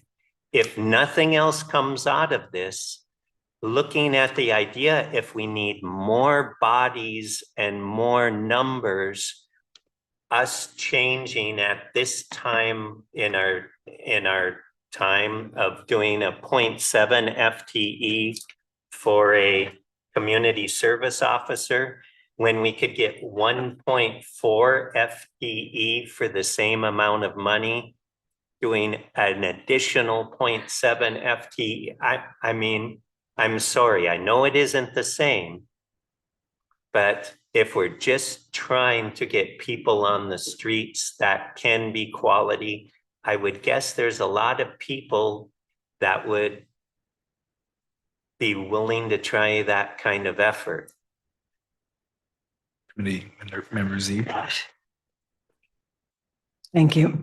Respectfully, Councillor Settlemyer, the library is not a panacea for all of our society's ills. There are many families who will not go into that library because they don't feel that their children are safe there. Okay, so it's important that those people are, that they have a voice too, that it's, I do think the library is very valuable, but we have to be realistic about it. It's not, the rules, the conduct of the building codes have not been honored by staff there. There's been plenty of complaints about that families won't go in, they won't bring their children in there because of materials that are at their level that are not appropriate, and because of people who are allowed to be in there without following the rules and being respectful of the visitors. So it's not utilized and welcomed by everyone in the community. That said, again, I'm open to hearing how we can work it so that it can be properly staffed, whether it be with paid staff or with volunteers. My hope would have been with that community, with so many people wanting to support it, that they would have rallied together as a community and said, how can we make this work? We're in a situation, how can we bring volunteers? And unfortunately, I'm just feeling like there's just a lot of pushback rather than collaboration on this. There's so many resources out there, and our community is one of those greatest resources. There's a lot of people wearing the t-shirts. That's great. What can you do? Can you put 3 hours in? I've had to write up orientation manuals for the lowest common denominator to teach people to do very complex things in a very simple way. We can do it as a community, but we can't all have all of it. We've got to each do our own part. I do think there is some leeway in the other aspects of the budget to support more of these community organizations that are asking, because I think we owe it to the community to look at the numbers that are affected. 50,000 isn't going to cut it for what everybody is asking. So I think there is work to be done. And I'm certainly willing to, look at those numbers and not just say, give us more, but how can we do this? And we're just at the beginning here. We're just at the beginning. So let's just keep the conversation going. But also, I appreciate, and I'm going to say this now, that I don't see any raise in your salary, city manager, for this proposal, but I do see for the police chief. And I think in this case, we all need to, do our parts and what we can to make this work for everyone. And we do have $500,000 more in the police fund. A couple of years ago, I stood before this council, not this council, but the other council, and talked about a citizen patrol. How can we get more involved? And those ideas were poo-pooed, right? It's like, we need to not expect those services from one department or for a particular fund. How can we work together to have those services? But it doesn't mean that they have to come from a particular place. So that invitation is there to, again, we grow at times like this, when we have to roll up our sleeves. This is the time that we grow, and not just standing there waiting for everything to be fulfilled. We've got to get creative on this and work together. So my hope is that the community does do that and say, oh, okay, rather than saying manipulate the numbers, but how can we do this? Look what other libraries are doing around the state. Councilor Lammerman. Hi, so just looking through the budget packet and on page 83, performance measures for the library listed the number of events that they actually scheduled and the number of participants who participated, excuse me, the number of people who participated. So it said they had 164, number of children's programs and number of participants was 336. That's 2 people per event. What's the return on the investment? So it'd be nice to see what the other measurements are in comparison to what the library is reporting on here and the other departments that have been proposed for cuts. I don't want our library to close, but I'd like to see a better return on our investment. And I don't believe that it's the end all answer to all of the problems we have here. I don't want to see the library cut, but I do think we need to reevaluate it. Chief? Thank you, Councilor Urban. Couple points that I wanted to address. One, the comment made about my salary and the increase to my salary. And I'll just say this, I have a contract with the city. So when I came here, I was asked to sign a contract when I took this job. So I did. That was negotiated between me and the previous administration. It's since been renegotiated once. But that contract is basically is an employment agreement between me and the city. I'll also say, since you commented that Mr. Sauerwein doesn't have a raise in there, but I will say that he took a raise the first year that he was here and the council approved his raise while the rest of the city department heads took a freeze on their COLAs and their step increases. So there's that. And I'm not trying to make any of this personal. I'm certainly not trying to call things out, but I've expected this. And I'll also ask the question of Ms. Z. You're advocating for public works because you're talking about the importance of maintenance and maintaining our infrastructure. Yet on the other hand, you're advocating for volunteer citizen patrols. I've given presentations to the council on what the Oregon administrative rules are for hiring reserve police officers. The technical skills, the risk, the liability, and everything that goes into being a police officer. And I would say this, if we're looking for volunteers in this community, I've volunteered my time everywhere I've ever been, and I've given significant amounts of my time back to my community. I do that now every time I work more than 40 hours in a week, right? Because my contract, my employment agreement with the city calls for me to work a 40-hour work week. I put in a lot of hours with this police department. I poured my heart and soul into rebuilding this police department for this community and for the people who show up to work at this police department every single day. And I'll say this, if we need volunteers, I would happily take somebody to volunteer to help us with some animal control stuff, to help us clean out our kennels, to help us feed the dogs that we have to take in down there, to do some of those mundane things that we do for the community. Because as I've said, the police department has always been, we'll do everything for everybody. We're the catch-all for the community. And we always say yes, and we always do it all. But I can tell you there's less regulations, and it's going to be easier to find somebody to volunteer to mow lawns or to volunteer to fix and paint some things around the community or to volunteer in the library. It's certainly an easier process to do that than it is for us to spend the money to do the full background investigation, psychological evaluation, the medical, the drug screening, all of those things. And then if they pass, to get them through the hours upon hours of training that it would take to put a reserve police officer out there or citizen patrol, as it's been suggested. So I think all of that stuff needs to be looked at and taken into perspective. And again, look at the areas and look at the services provided around the city and where volunteers truly could make an impact. There are places in the police department where we could use volunteers. I've had different conversations with groups in this community, and those conversations, unfortunately, when we start talking about what all of that would entail, they kind of just fizzle out. So there is room for that. And I'm happy to entertain that moving forward. And that's something that we've looked at. But I think right now, you know, we need to look at trying to just at least fund this police department at status quo so we can continue to provide some level of service that's meaningful to this community. Counselor Lemon. So first off, I want to thank the police department and the chief for doing all the hard work they do. I definitely don't like seeing it get into the tit for tat kind of realm.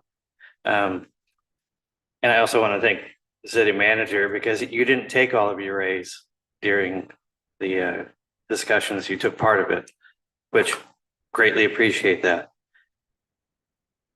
Talking about budgets and salary, I know I had mentioned during one of our council meetings about speaking to the unions about maybe putting a hold this year on increases. I can tell that's obviously a touchy subject for the chief. No offense. That being said, I don't want to see the library close, but I would definitely hate to take away from our police department. They're definitely overstretched. Seems like there's a lot more calls than we have officers to respond to. I've seen where there's big delays on response because there's too many calls, not enough officers. If you've ever watched the YouTube camera mounted outside the old bank building,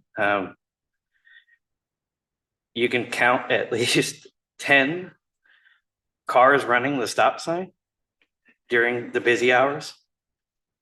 But yet there's nobody there because they're responding to a dog on the loose on the other side of town or something like that. But I would hate to take money away from a community service position just to shore up the library, which I would think a police officer or a community service officer would be better equipped to prevent child abuse or child neglect than a library. That's my personal opinion.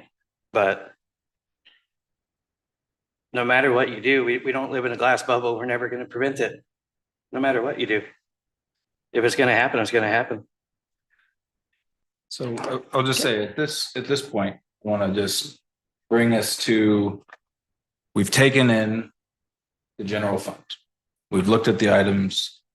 We've kind of walked through, obviously the library is one of the, and the community promotions are the most engaging subjects. What we want to do is what we've done already, receive suggestions. If there's top of mind things, here's how we're kind of approaching this right now. It's kind of cards on the table. Maybe I want to see this come from here.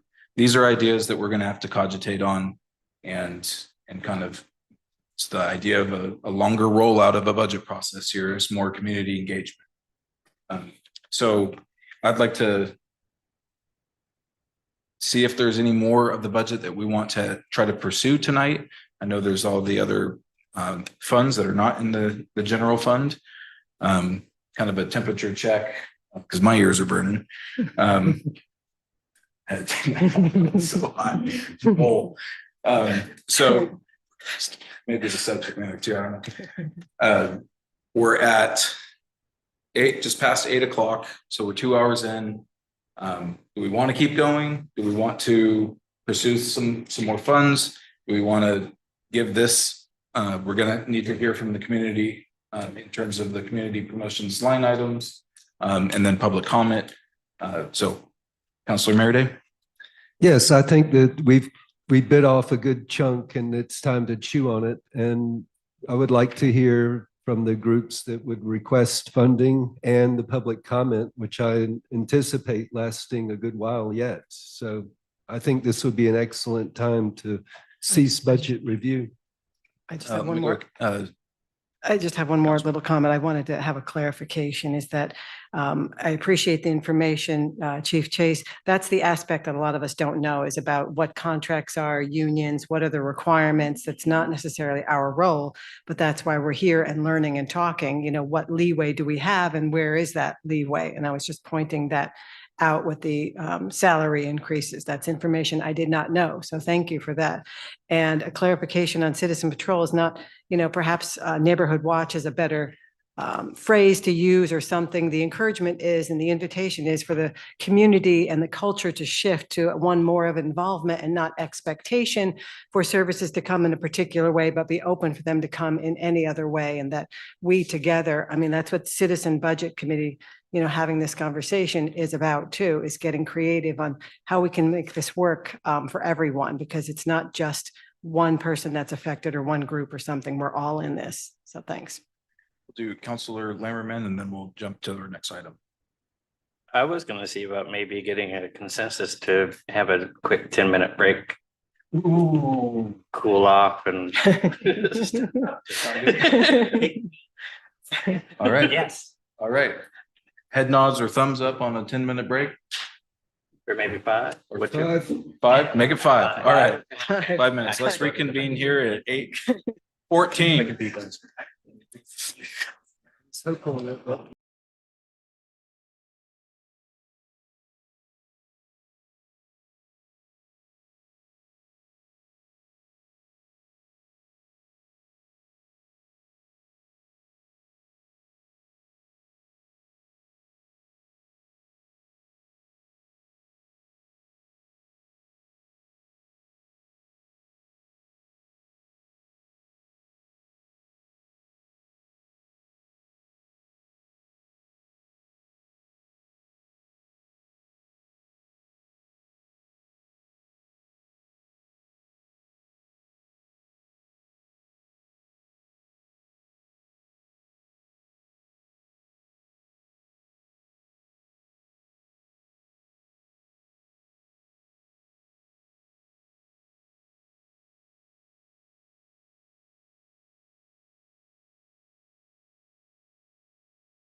Illustrations.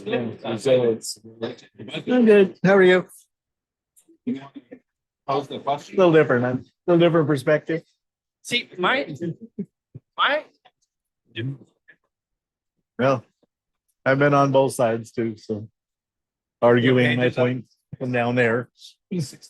80, More than 93.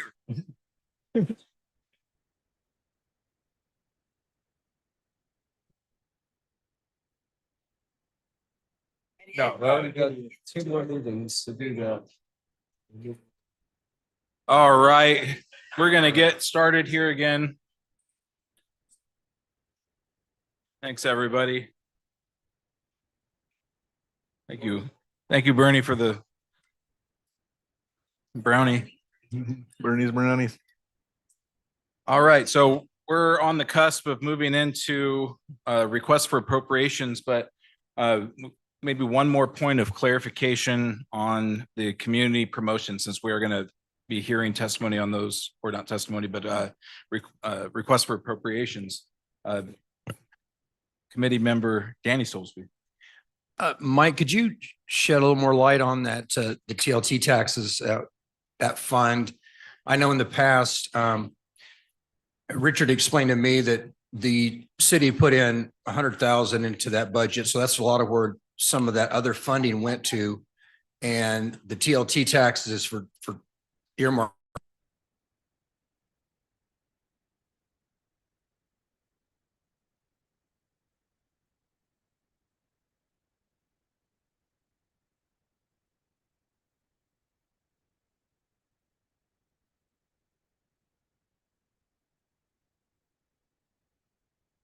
More transient room taxes. So I certainly think that's a standard that the committee could look at.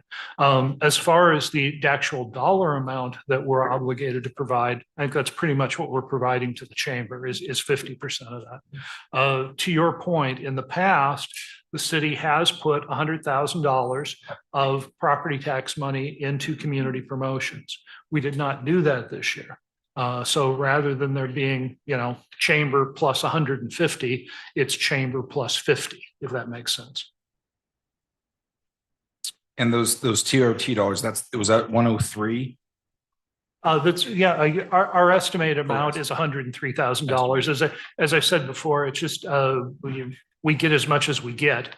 I think that's a reasonable estimate, but it's just a number at this point.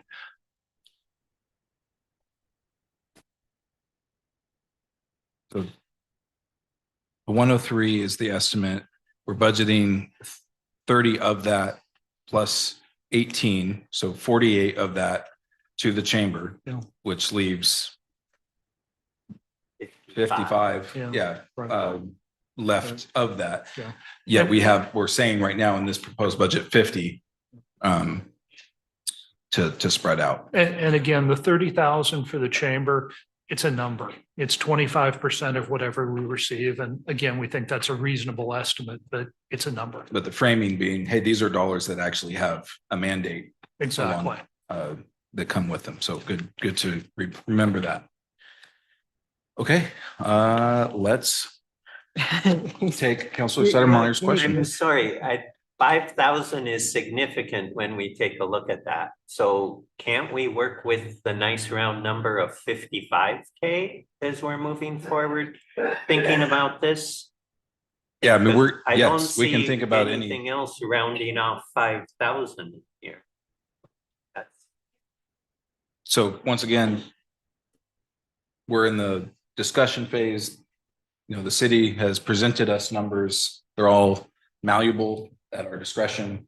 And so it's good to have that context of what was actually left over. So, at the end of this, there certainly could be a proposal, hey, we actually want to take this out of general fund and put it here because for that reason, and that'd be perfectly acceptable.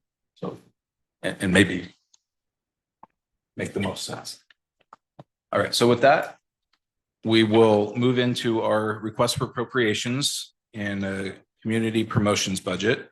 Our first is the Chamber of Commerce, and we have Georgia Haskell. And as you get called up, thanks for being here. make sure that the little red light is on the mic and, Can you hear me? thank you. Well, thank you. I was actually not planning on speaking. I was just here in case anybody had any questions. So I sent you the request and a little bit of information, but does anybody want to ask me anything? We can get to the other folks. Counselor Lamb? Just want to thank you first off for stepping up here and speaking, even though you didn't plan on it. With the monies that the chamber receives, can you kind of shed a little bit of light on what that revenue is used for? Yeah, to run and operate the visitor center year round. Okay.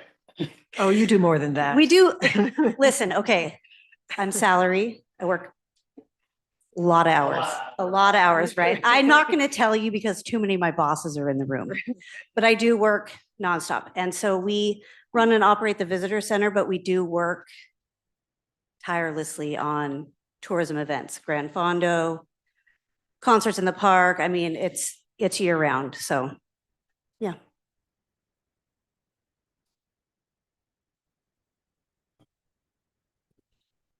I'll just be right here if there's anything any comes up.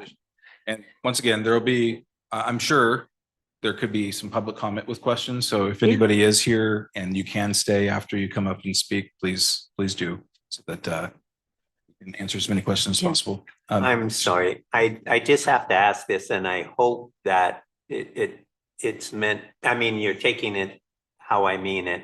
You get more money than 48,000 to work year round and do all of these things from somewhere, don't you?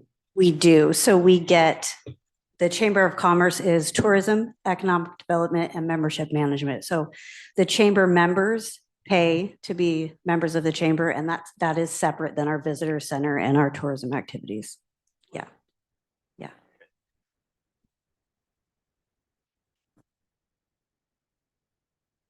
I know a large portion of your budget is actually spent on advertisement, publications and promotions. Yeah. Any idea what the percentage is on just that? Because it is promoting the other entities of our community, not just the chamber. Yes. So we work with Travelling County to leverage all of our marketing dollars because our marketing budget is tiny. You know what I mean? So we have all the printed materials in the visitor center, which is marketing. We do the newcomers and visitors guide. We advertise in the Eugene Cascades and Coast. And like the city manager said, the advertisements that are at the airport, that's the city and the chamber and Travelling County working together. Travel Oregon will pop in sometimes with a little bit here and there to do a bigger project. So we do almost nothing alone. We need help, yeah.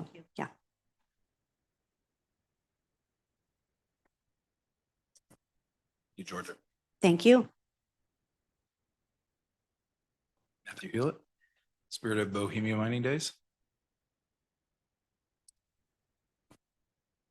Well, thank you all for allowing me the chance to speak. I'll keep this brief because this has been quite a heavy meeting, and I imagine that we all could go for some lighter thoughts after this. But Spirit of BMD as a whole is much more well-rounded these days than just the Bohemia Mining Days Festival. We participate in the local schools and provide local education as far as our heritage and history go. We go to the senior living facilities and engage with them and do a number of things for the community in regard to community partnerships. As in one of the events we did, we helped the chamber and the city with the downtown gold panning gold panning event. We do a bunch of stuff.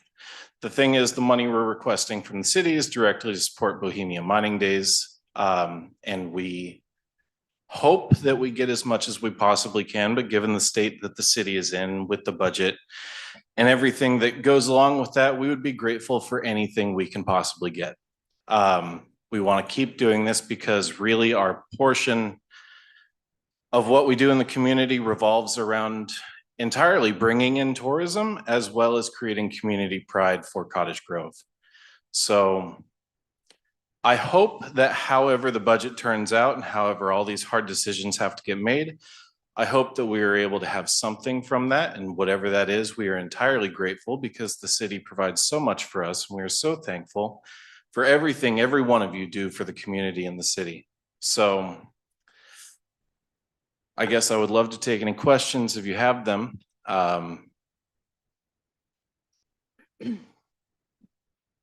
Member Z. Thank you, Matt. And I'm going to ask this of everybody, so it's not personal. Do you have an idea of what the city's in-kind contributions are, monetarily wise, for Spirit of BMD? There is a number somewhere. I don't have it off the top of my head, but the city does a bunch of overtime for making sure the park is ready to go, and the police department helps with the parade and making sure that goes off without a hitch. And then we utilize city services like the generators and the fuel to have electricity in Coiner Park, and honestly, a handful of other things that other people in this room may have a better idea of what that is monetarily. We, for the first time ever last year, received financial contribution from the city, and that was incredible, and thank you so much.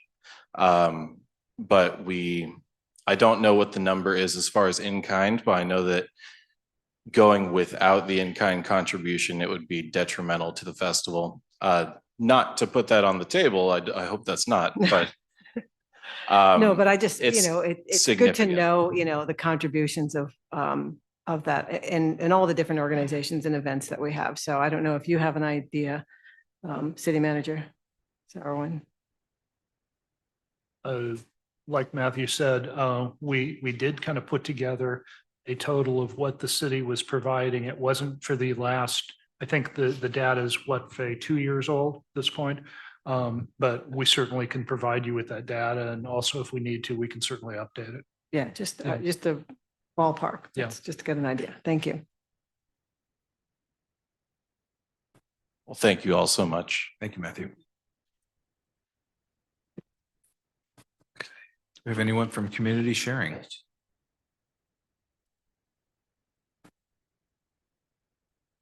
I believe I received an email from community sharing. I assume it went to the other, at least counselors, but it was a formalized request. So check your inboxes. Was it in addition to what we have in our packet? I saw it today, so I'm not sure.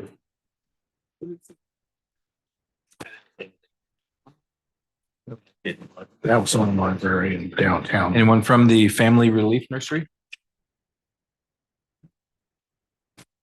Kyle? Reed? Thank you. Hey, yeah, Kyle Reach from Family Relief Nursery. We got a proposal in there for $2,000 from this budget. Same position as Matt. We know things are tight, so whatever we can get, we'd be grateful for. We're a large organization, so we have a $2 million budget.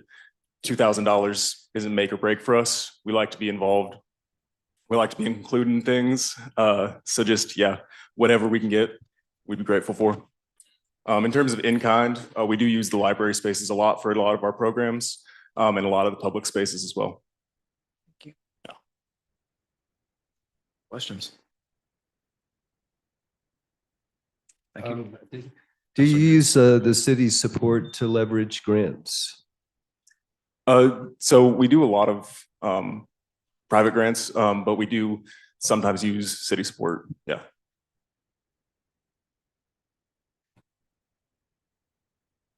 Thank you, Kyle. Thanks. Thank Appreciate it. you. Thanks for being here. South Valley Farmers Market. We have Richard.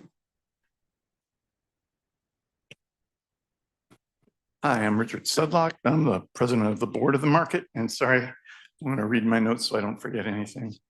I'll consult them. We're a nonprofit that increases the community's access to fresh local food through programs like SNAP, Double Up, Veggie RX, and some kids programs. It's especially beneficial to folks who are financially challenged to provide fresh food for themselves and their households. We're also a small business incubator, helping new and beginning small businesses with the technical support they need to be successful. We draw an average of over 800 people to the heart of historic downtown on every Saturday, Monday through Friday, May through October, and to our winter markets in the Armory in November and December. Attendance exceeds 1,000 on busy Saturdays. We promote economic development and vitality downtown. Last December, we interviewed a bunch of Main Street businesses and learned that Saturdays during market hours are the busiest hours of their week, in many cases by far, because of the increased foot traffic that we generate. Now, most of the funding that we get, and we get it from many sources, is program specific. And thus our use of those funds is restricted to a specific food access program like SNAP or Double Up or Veggie RX. Funding from the city has been especially helpful for us because it provides us with the flexibility we need to respond to unanticipated needs as they arise, and to secure additional funding via matching funds or by providing grant writing support. This coming year, we will be specifically targeting additional funding for our children's program. Last year, this program served an average of more than 450 kids per market. If you've never come to our markets on Saturday, you should come by someday. It's like a big family party.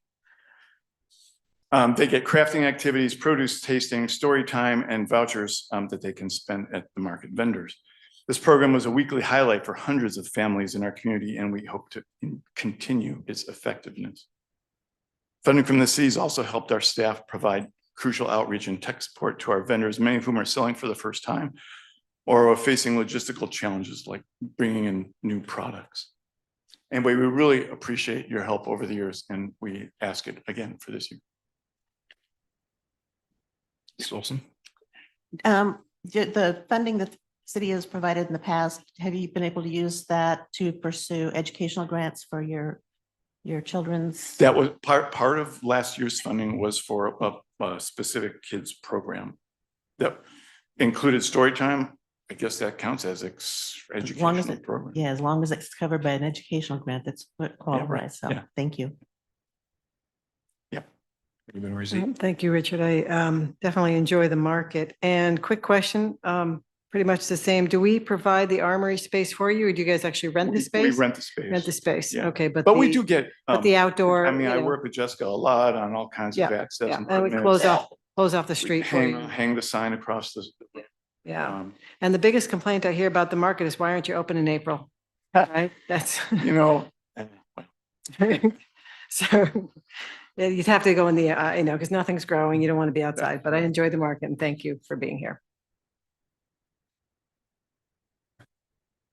Thank you. Can you, I mean, one of the benefits of a plaza has been just was in mind of helping facilitate such activities as the market. Now, I understand some of this money that we give goes to specific programs.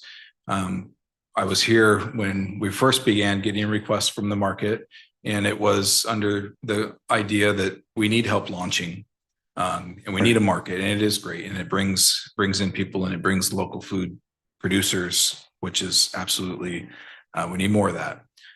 Is the model to continue to ask each year?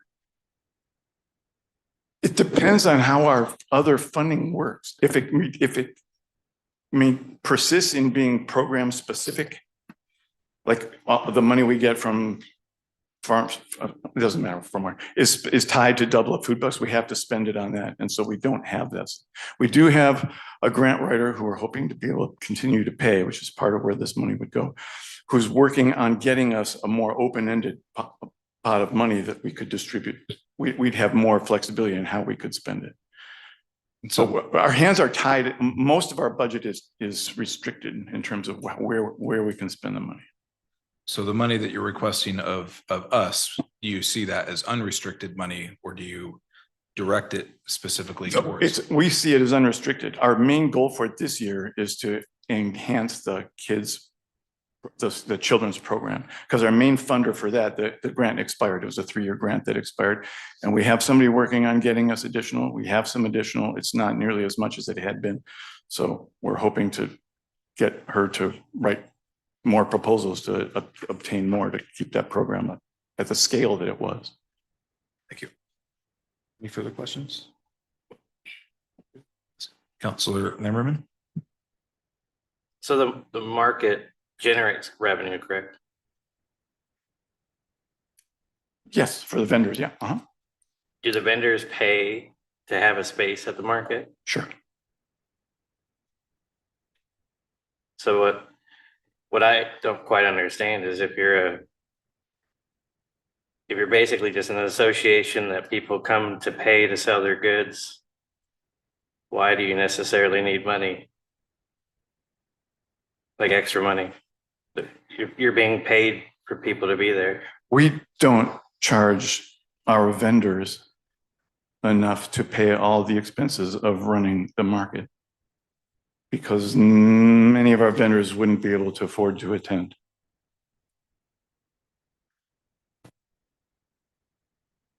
So what sets the market aside from Scott's old store? I can't remember the name of it. They're on the other corner of Main and 99 there. What sets the market aside from people just going there? All of our vendors are local. They adhere to a set of guidelines that we specify in a contract that they sign about the sourcing of their materials. And we are providing an environment that's basically a subset of our community. Whereas the public market is, or the co-op, I guess now, is a spot to go. I just shopped there today, but it's a store that you go to for 5 minutes and leave. Whereas we're providing a social experience There's that builds music. community. Well, there's music in Walmart too, There's but kids. I'm just saying. No, go to Walmart. I'm just saying. Yeah. You can't use The that as a music's better. justification. Nothing. Thank you for being here. Appreciate it.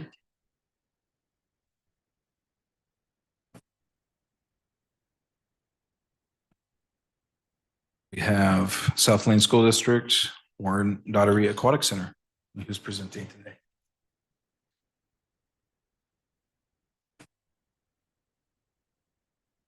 Hello, thanks for seeing us. My name is Shane. I'm the pool director, and Celia Gowings, head of finance here at the pool. A lot of community people use the swimming pool, and we came to talk to you about it. That was very short and very sweet. So now you get me. And first of all, I'd like to thank all of you. I know that you're serving volunteer time and you're providing a service to the community. So thank you for that. And I'd also like to thank you for your continued partnership and investment in our community. We're here today to request funding to sustain the Aquatic Center operations for the 26-27 fiscal year. Like you, we're also putting our budget together, and like you, we're also looking at reductions. So our request isn't new. It reflects a long-lasting partnership between the school district and the city that has made this resource accessible to our community year after year. Sorry, I'm old, I need these now. We recognize the importance the pool has to our community and are working to include Friends of the Pool in this partnership in order to help sustain the community programs. I'd also like to point out that the pool, like other organizations here, do help with the transit tax. We had 2-3 swim meets that brought in people from out of state and used hotels and gas and all that stuff. So that is helpful for your budget as well. So the Aquatic Center is more than a pool. It's a place where children learn life-saving water skills. It's a safe, structured environment for youth and families. And it's a critical wellness resource for seniors and community members. It's a public good, not just a recreational amenity. As we finalize our district school budget for the coming fiscal year, we will need to balance expected revenue with community programs offered throughout the year. I know that there's been some talk about we're going to close a pool and we're going to close recreation and community services, and that is not true. We are not going to close that. We're just going to right size it based on the income we have. We do anticipate increasing our fees. We do charge fees for people to come in and use the pool, and it's varying whether it's a day pass or a month or whatever. And we will be increasing our fees to be in line with other aquatic centers in Oregon. We're also reviewing all expenditures and making adjustments where we can. Even with these actions, we still face a significant funding gap between expected expenditures and expected revenue. We rely on the city's past commitment to support to help fill this gap. City support directly translates to affordable access for all residents, opportunities for those who otherwise could not participate. Like 2 seconds. Without the support, access could become limited to those who can afford it. The Aquatic Center also brings value beyond its daily use. Swim meets and events bring visitors into our town. Those visitors support local restaurants, hotels, businesses. This is a community investment with an economic return. And to answer your question, Johanna, yes, the city supports this. I just found out today with we all heard the water at approximately $25,000 a year. Part of that would be the school district and part of that would be community if you divided that up. And also the school district, in our general fund, we record utilities, the gas and the electricity. Last year, we spent $80,000 on that just for the pool.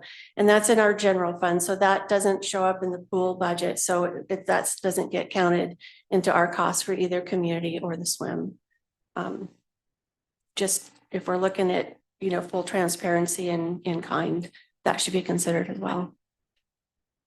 Questions? Sure, thank you.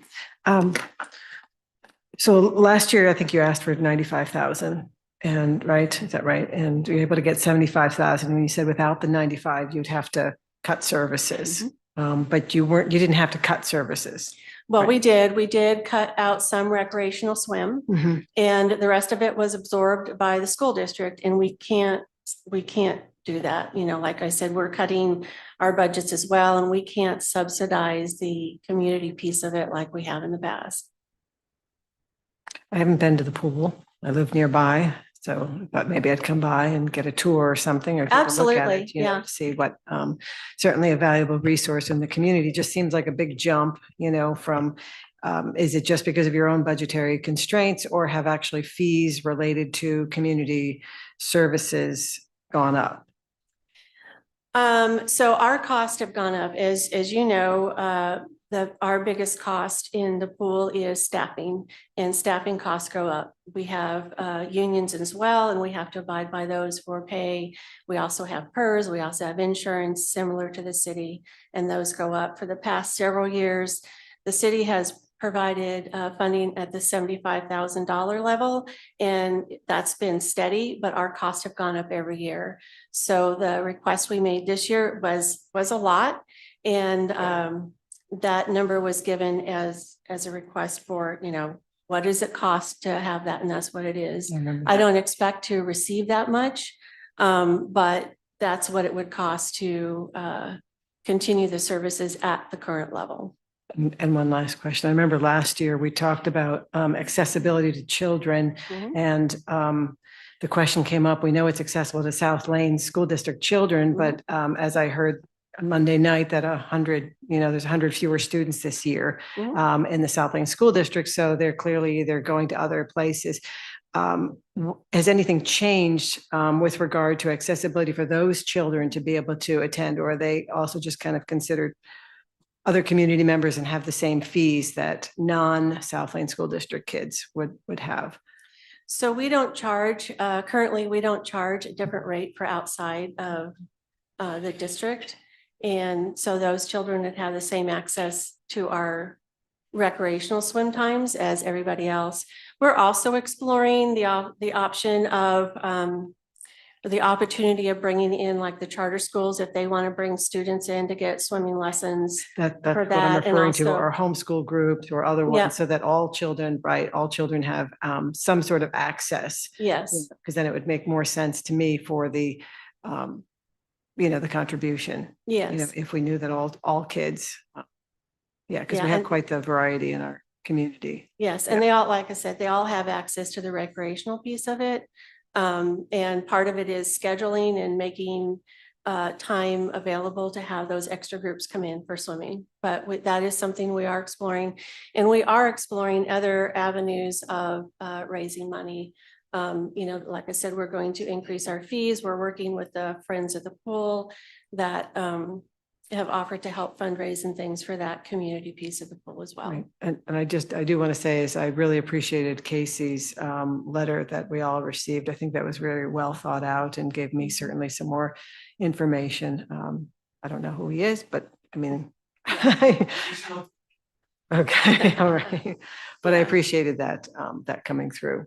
Yeah, because the history, and most of you know this, maybe some of you don't, but the lap pool, the therapy pool was in the community center. And at the time when it couldn't be there anymore, the city approached the school district about moving that therapy pool into our building, and we did. And with the idea that the city would help support that piece of it, because you weren't having to maintain the pool or whatever in your building. Yeah, and I was most interested in the aspect that he talked about being a collaborative effort rather than using the community services as leveraging to get the support. We have to, I love the idea of sitting down and having that conversation, between the district and the Friends of the Pool and the budget committee. Yeah. Oh, it's good, it's scheduled. But we're gonna try to be, because they don't go to school now. Appreciate it. You did. Appreciate that, Shane. Any other questions? Yeah. There's three. No, just got it. Let's go. Yeah. Did. Obviously.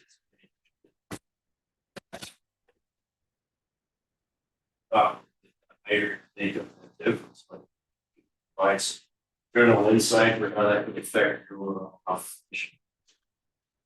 We will need to,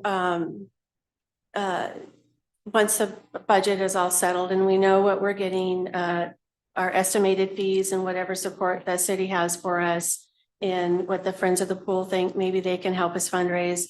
We'll take that and look at our costs for providing like the lap swim and the exercise classes we have for seniors and just all that community piece. And this is what it cost us to do that. And here's the money, and then we'll make it work. So it could mean reducing some of the community access. And it also means staffing costs, because we have 3 full-time staff. And if we reduce community time, that will also reflect, reduction in staff. Have you considered going to the taxpayers for a levy to try to get support? That was actually brought up in a conversation, and that's a little tricky because of our school bonding and how that all works. That is something we could look into, yes, but we don't want to. There's things on, others that are asking for tax levies, and if we're gonna, be looking at bonds at some time in the future, we have to play all those factors in. And one other thing, do you bill insurance like for the senior citizens that are using it, the Medicare and so forth for therapy and the therapy pool? Yes, I think we have 3 insurance companies we work with now. Shane, you may know these. Silver Sneakers is the one that comes to my mind, but there's at least 2 others that we bill for. Okay.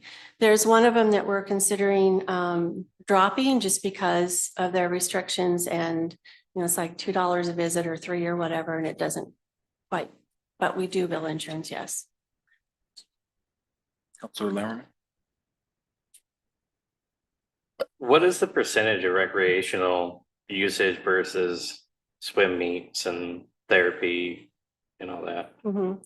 So looking at last year's information, because that's last fiscal year, because that's how we have the whole numbers, and looking at the number of hours that we are open, and looking at the community piece and the the school district piece, it's about 60 to 65% community use. And, you know, all summer it's community use, over holidays and Saturday it's community use. And then all during the week, all year long, it's community use as well. I was just curious because I caught the first thing you were saying, if they didn't receive the amount of funding, it was straight to cutting recreational swim time. I hate to see community access restricted even more simply for the sake of therapy time. Well, therapy time is community time. It is, absolutely, yes. And tell that to the people Yes. using it for therapy. Yes. We have a number of seniors who come in for, we have Aquasizer and IT and a couple others, and several of those classes are filled with seniors. Who needs to say that? Well, we had probably 10 new weeks this year. Because people like to come from the pool, beautiful. And then we hosted the 5A district meet, the Midwestern League District Championship. And then we hosted our league, the 4A league. So we had approximately, I don't know, 450 swimmers and their families over a 2-day period. A lot of work. You know, it was a lot of work, but it was really great. The pool people were there, and I had some friends that work at the liquor store. They said, "Yeah, I came in there and bought some liquor and stuff, and hung out in the hotel." And they told me that. I'm not making that up. So, Committee member Olson. you know, parents, not. Do the other schools that participate in, do they help share the cost of the pool? Yeah, we took in $4,300 in entry fees in the 4A district. So. Committee member Olson. So it's the first I've heard about the pool, and I didn't realize that it's a union paid position for the employees. Yeah, so the pool is owned by the school district, and so they're school district employees. And the school district has 2 unions, one for our certified staff, our teachers, and the other for classified staff, which is where the pool employees fall under. So I've participated at the pool as a private pay citizen, and I'm curious as to what ratio of your income is through private pay versus the school and the city donation. So the school district supports all the school district activity, which is all the swimming lessons for students, the athletics. We have a water polo team and a swim team, so we pay for all those costs. And what we portion out for community is the ratio of school district time versus community time, and that's divided out by the staff.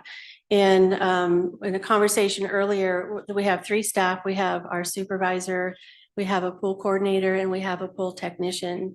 And the pool coordinator, that position is, most of that position is based on the community usage of the pool. The pool technician is the one who keeps everything running, does all the maintenance for the boilers and the, what are those? Filters and, you know, and all that stuff. And then Shane is a supervisor, supervises the staff and just the ongoing operations of the pool. We also employ the teachers who teach the therapy classes. They're not union employees, they're just hourly. And then all the lifeguards, most of those are students. And they get lifeguard training that they don't pay for. We provide that. And they're also mostly community. So the budget from the donation from the city is in addition to the school funded, because the school owns the swim pool, correct? The school owns a swimming pool. So the amount that we ask for the city is to help support the community activities, less the fees that we collect, because the membership fees are for people, the public to come in and use a pool. So that is included in help offset the cost of the community. Okay, thank you.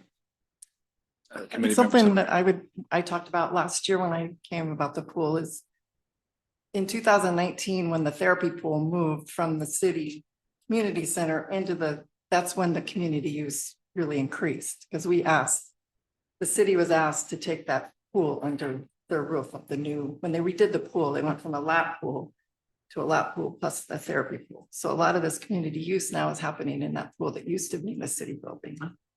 So, and I think that's part of what we don't know in this community is the increase of community use happened when the city came to the school district and asked them to include that pool in their operation. And the city contributed, as did the taxpayers, in building that. But now going forward, we made a commitment as a city to put that in, that we need to fund it and keep it running because we added to that use of that facility. So do we actually have user numbers? Number of users at the pool? Community use, in January, February, March.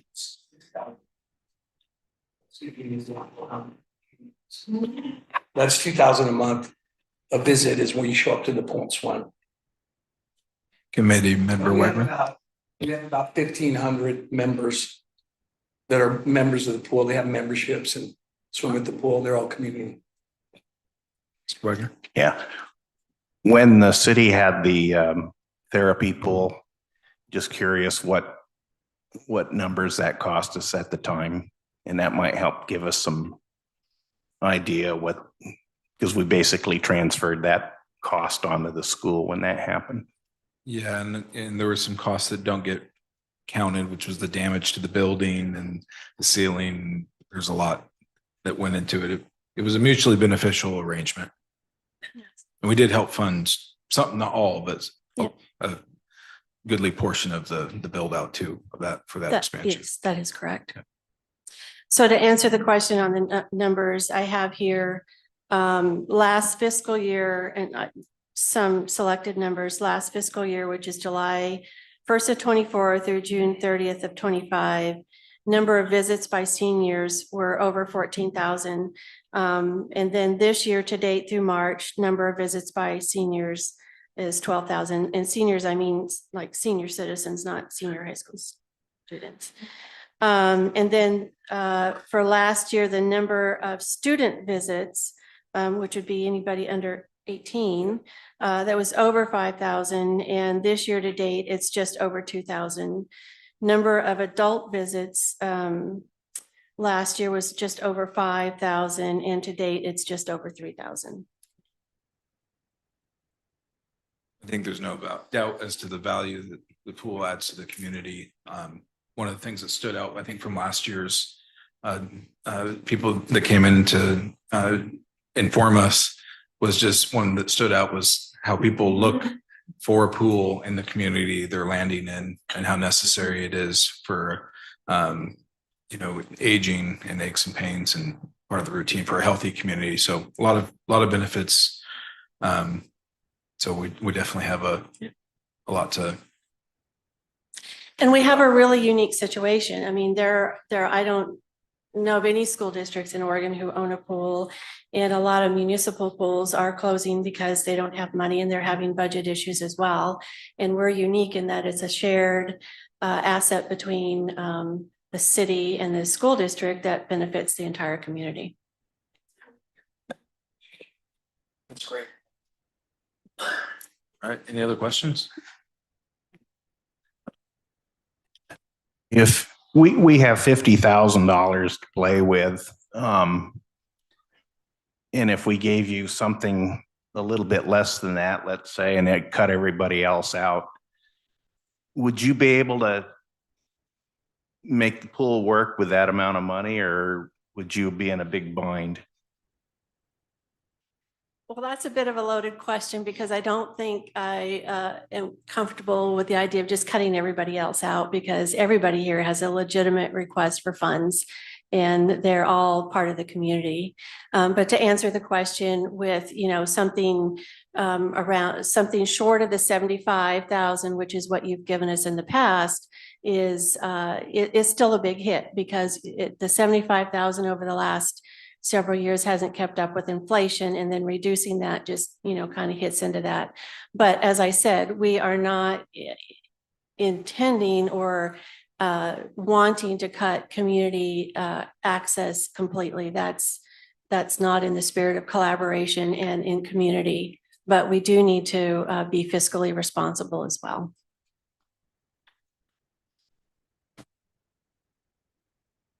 I know we'll probably be connecting again. One bit of information that would be interesting is at the different levels, what those user fees would have to look like, just to have, well, as we bear things in mind. That would be helpful. Absolutely. All right. Very good. Thank you both for Thank being you. here. Thank you.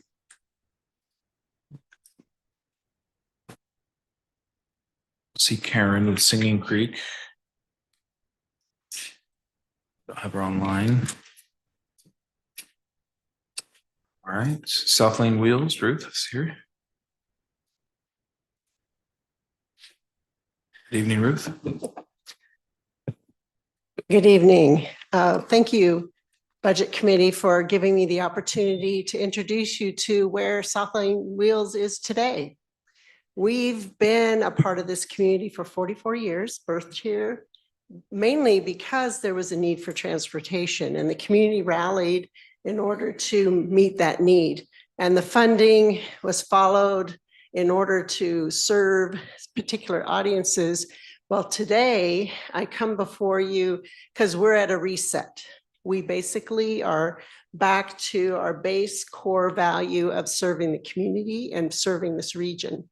And so my ask to the committee is basically to give us a resource in a vehicle in order to serve the community. And what that looks like is we have operated public transportation for decades, and that opened the door for everybody to use transportation to get wherever they needed to go for whatever purpose. We want to continue that. We aren't under contract. We have to find our own funding, and we're getting our own vehicles. The beauty of that is we get to call our own shots. And so what target we're looking at is we want to make sure that folks who live in this community can get to those resources outside of this community. And right now, without South Lane Wheels providing door-to-door service, they may not get there. Transportation isn't just a luxury for many, it's necessary. And I just want to give you some perspective. Last year, we transported one-way trips from folks outside of the city limits because the only way they could get up to the Eugene Springfield area was door-to-door service. We provided that. Where we're at today is 2,600 one-way trips. Add to that residents within Cottage Grove. We have no idea how many individuals are going to be challenged with getting to resources outside the city limits. And what that can mean is, are they going to get to doctor's appointments? Are they going to get to those specialists? Are they going to be able to visit family members? We want to be that solution. And so we're asking for assistance in getting an accessible vehicle. We have some we've purchased. We want to expand the capacity. The other concept I want to plant the seed for is our community does those wonderful, fabulous community events. Wouldn't it be great to have a shuttle? Wouldn't it be able to hire a service that can take a group to and from places? And we look forward to providing that. So that's the ask that's based on that $10,000 request. Any questions? We're a private nonprofit, and we're basically seeking grants and foundation and donations. So we're not, and contracted work. Were you limited to rides within the city limits prior? When we were operating the service, The way it was constructed is there was the limitation within the city limits for one type of service. And we could do door-to-door service. And that's what we operated. But with the current scenario, door-to-door service is not the same as it was before. And that's all I can comment on that. Yeah, limited to, or filling the role of, because we have no taxi service. Right. Ubers are 45 minutes to an hour. If you get them. If you get them. So you're filling that entire kind of space. Right. And it's not just the residents in Cottage Grove, it's people outside the city limits who want to come in, who want to come to those stores and businesses and resources and to enjoy this community. And right now that's dependent on us staying in business. And so we're requesting support in doing that. Councilor Settlemyer. I learned a new idea and I'm not sure if it applies here, so that's why I'm asking. If you got any kind of funds from the city, is that useful in applying for other grants? If there was a grant we were going for that needed a in-kind or it needed support, so far I haven't seen funding in that arena, but it is a possibility. The reason I asked for assistance in purchasing a vehicle is that magnifies our impact. The minute we can transport more than one person at a time, we can gain more revenue for our own operations, and we also serve more of the public. Councilor Wilson. Yes, Ruth, thank you for coming, by the way. The type of vehicle that you're looking to purchase, is that a wheelchair access vehicle? Yes. And do you have any of those at this time? We just purchased 2.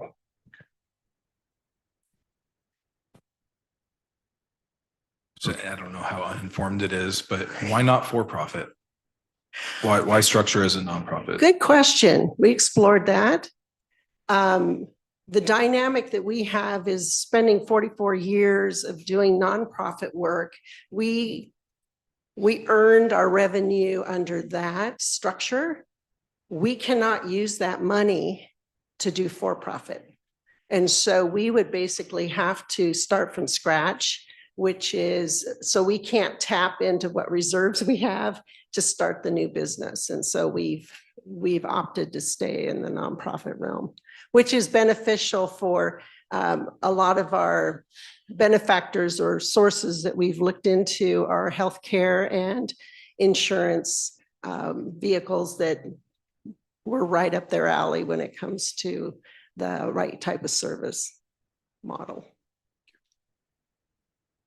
Let's go, Councilor Mary and then. By all means. Okay. Do you actually do non-EMS but medical transport for people going to the doctor in Eugene? We do non-medical transport in the sense that we will transport anybody. We just won't provide the medical assistance, which qualifies for that stretcher or EMT level. And is that billable to a medical provider, or is it private pay or not pay? So far, it's private pay, but we're looking at, we're currently creating a relationship with an entity that works with Medicare. Okay. So we're exploring all avenues that can broaden our effect and also our income. Good. And we definitely in the past, we've received requests for, can we take a group for a wedding reception? Can we take people to events? And we also have had people ask, can my insurance pay for my ride? So we have a chance to look into that. Thank you. I know the community has never really recovered from the demise of Cottage Grove Taxi. Is that also a model that you've kind of looked at, as providing the around town service in the taxi form? That's basically what we're doing now. Okay. What our pricing isn't the same as taxi, but we do door-to-door service. That's basically our service model at the moment, and we want to expand to more possible group rides and so on. So Linda's question.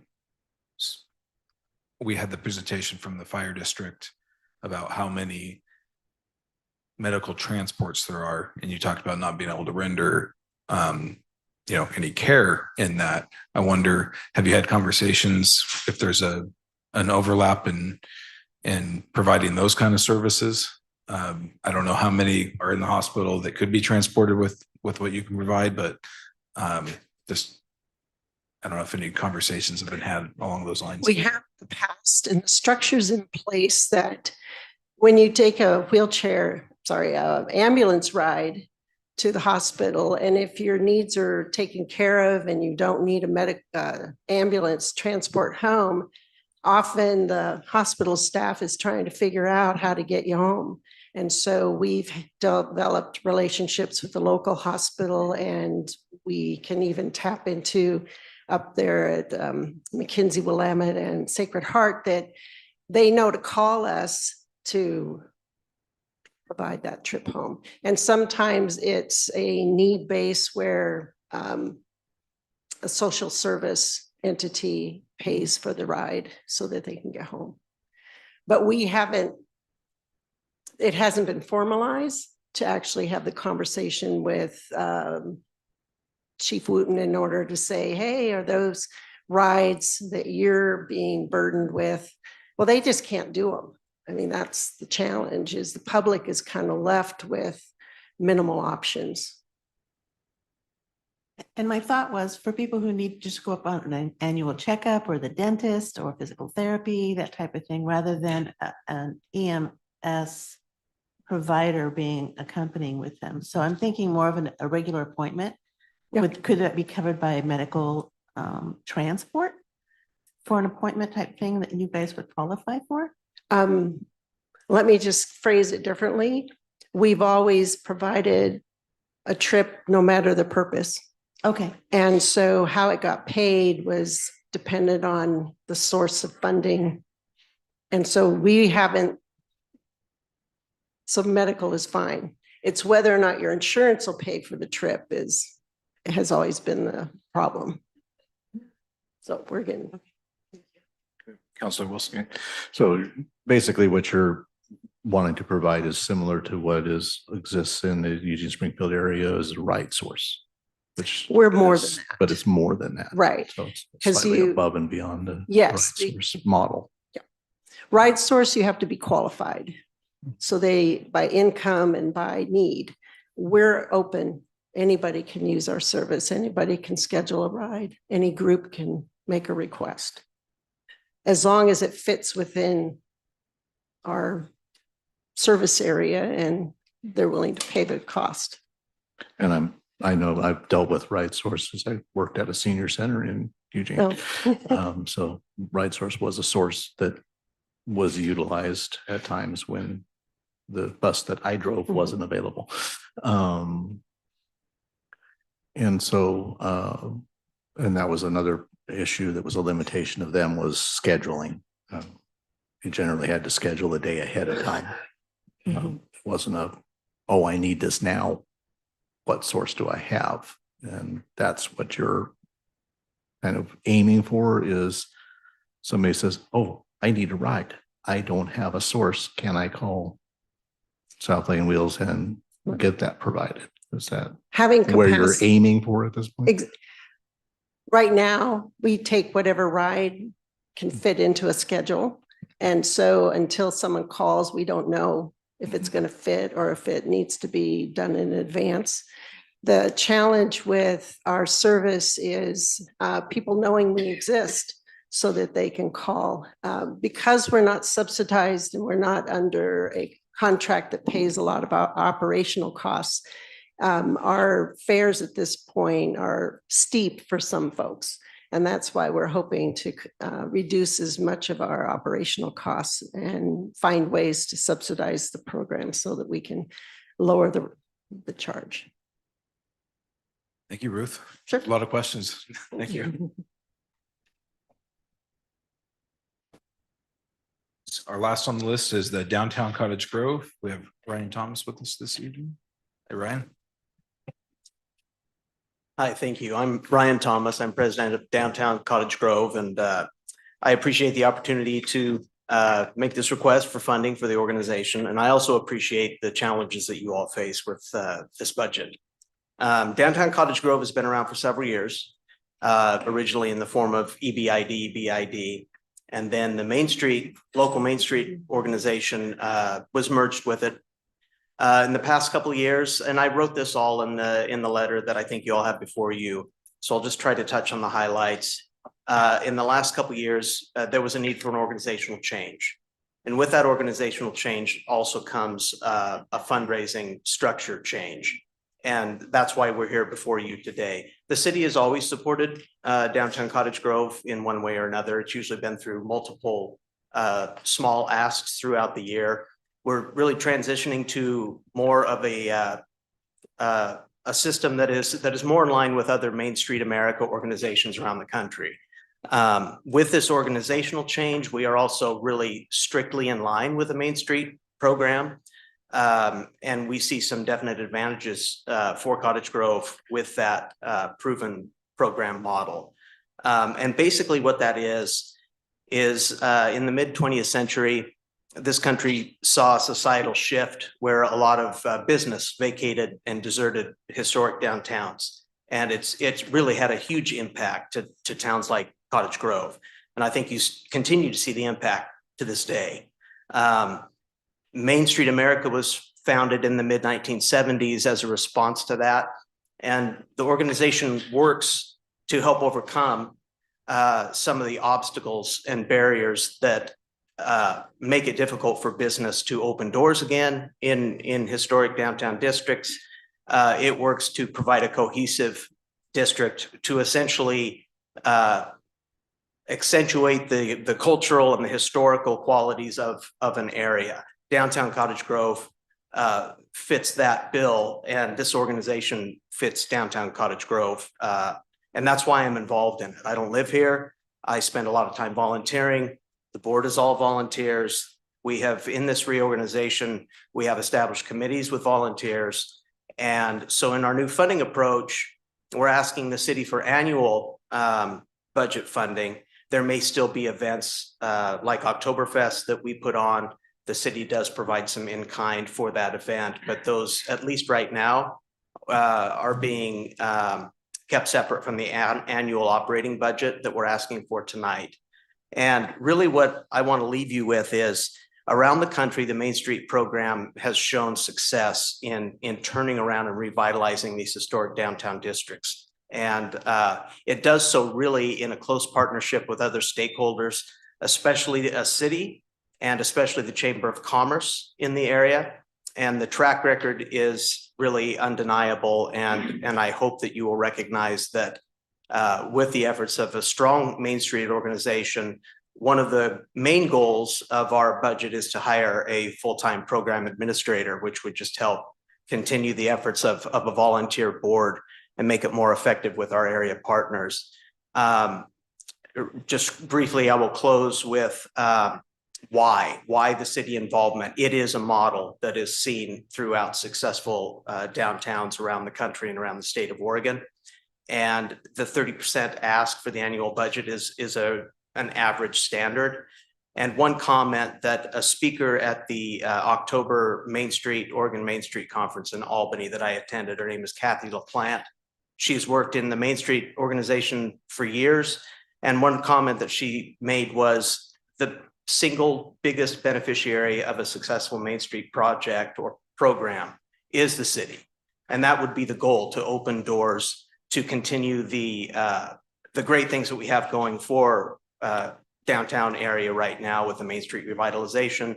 They're taking advantage of the timing of the reorganization of our program, and also upcoming events that we could help participate in, and really a catalyst organization to hopefully down the road in time help alleviate some of the funding and budget woes that cities like Cottage Grove face. Ryan, any questions? Counselor Settlemyer. Just looking at our numbers, it's a pretty big ask that you're doing. Is less better than none? And Anything will help. Again, a group of volunteers, as you are, I know you understand that. We put in a lot of time. There are certain things, if there's a grant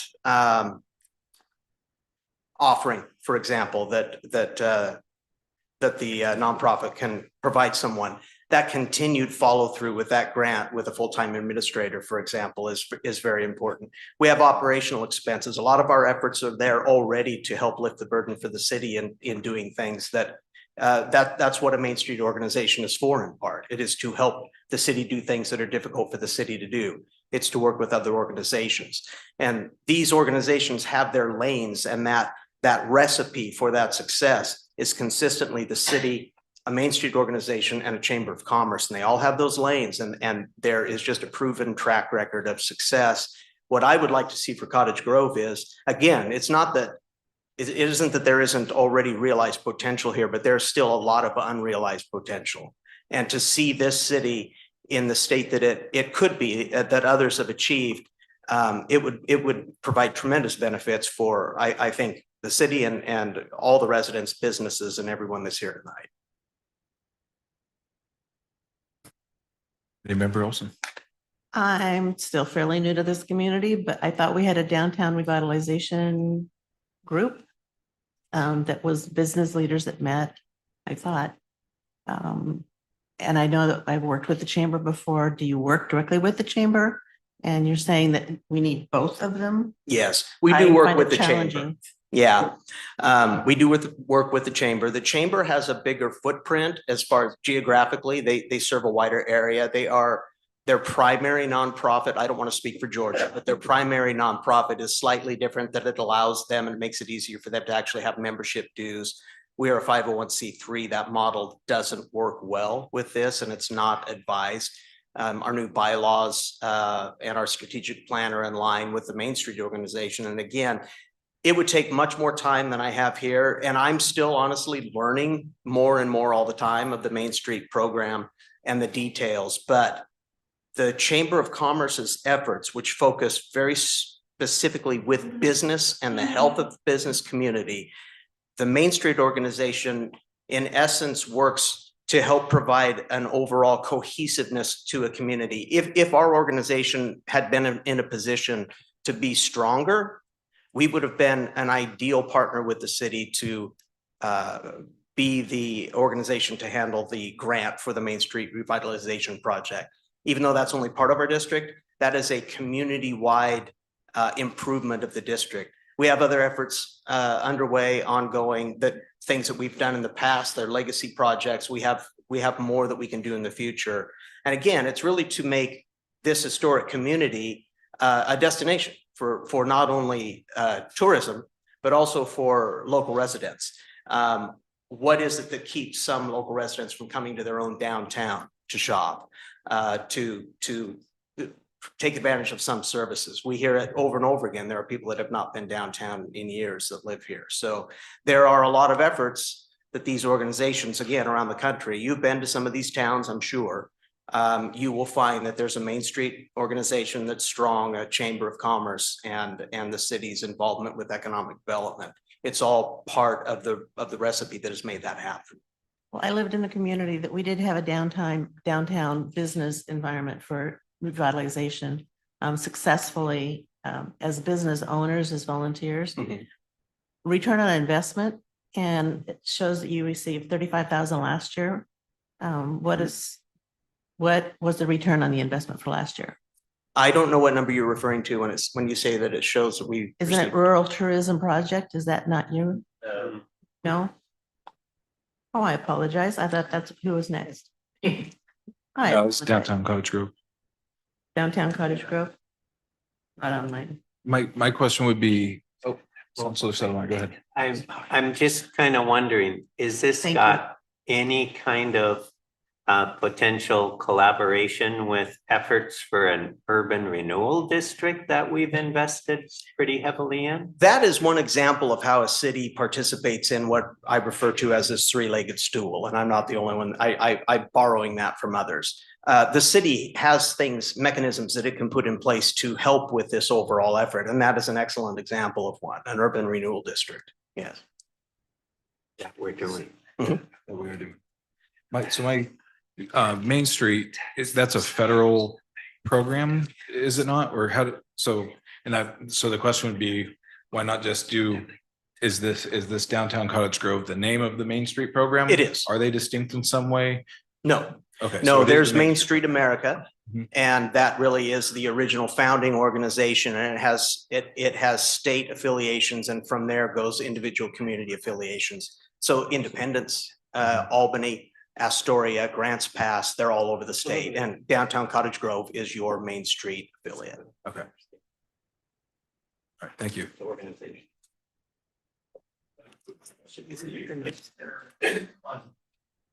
Because the model changed, and again, there's some detail in my letter, so I won't go into great detail in that here, but because the model changed, we are approaching larger corporate sponsors. We don't want to necessarily lean on the businesses in the historic district at this time, but we're open for any private donations. The recipe is essentially a mix of things. You can do events and fundraisers, city involvement. We're going after larger area corporate sponsorships. My construction company is going to provide a sponsorship for it. Board members donate. So there's a mix.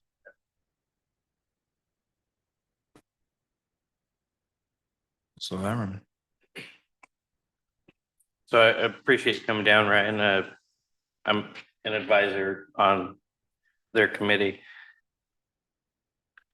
Up until I became an advisor, I didn't know EBID existed, Downtown Cottage Grove as a group existed. For some of the community members that might not be in the know, what are some of the legacy projects that you guys have done or that you're looking at doing for Main Street?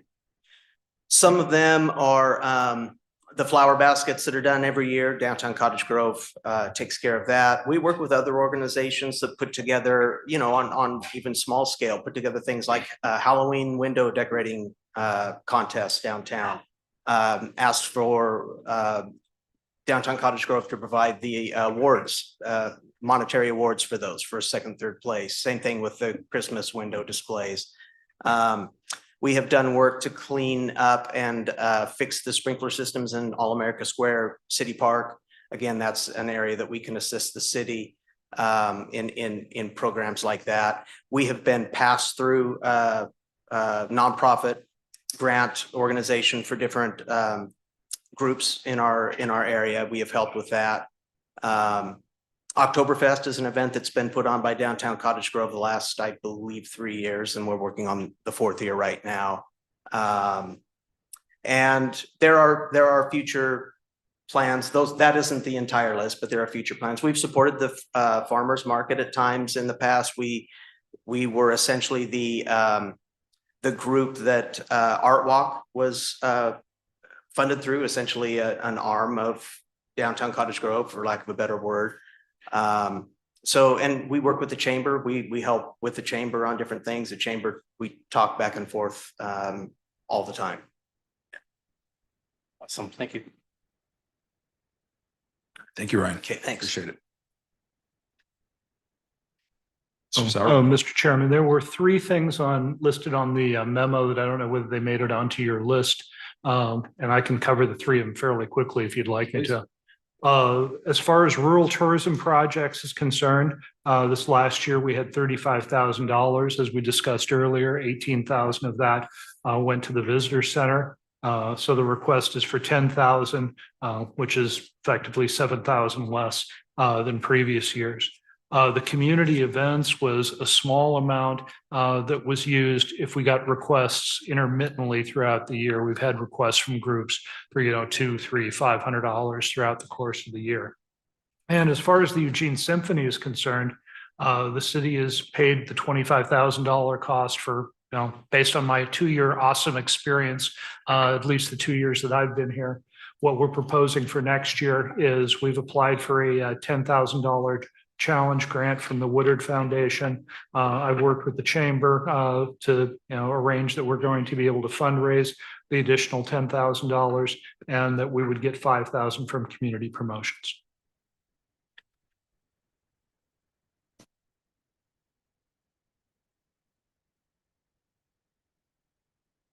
Take any questions you might have.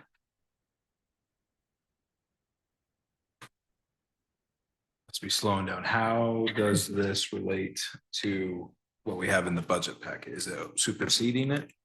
Or what, is this a different proposal? No, yeah, this is what you have, this is what you have in the budget. What page? Oh, in the supplement in the front, right? Thank you. Sure. Right. The big list. Review. Not Yeah. even. This is on the second page. It was in the budget packet, didn't have any figures listed in it. Yeah, I've got it right here. Yeah, so this is a 2-page, basically, the.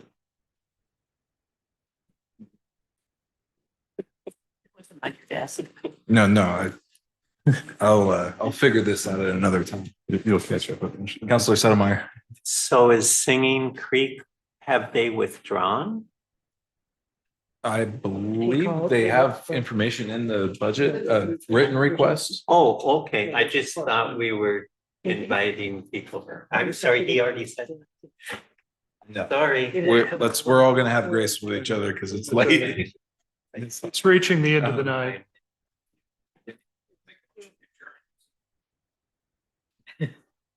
A second. Well. Okay, we have a discussion. We do have people signed up for public comment that have waited. But we have a motion and a second, so we do need to call a vote here. 2 of them are crossed out. 1, 2, 3, 4, 5. Are they all, are they all, I was just curious, just in the discussion before the vote, are all the people signed up there speaking on a particular subject? Or Danny withdrew his withdrew. motion. Sorry.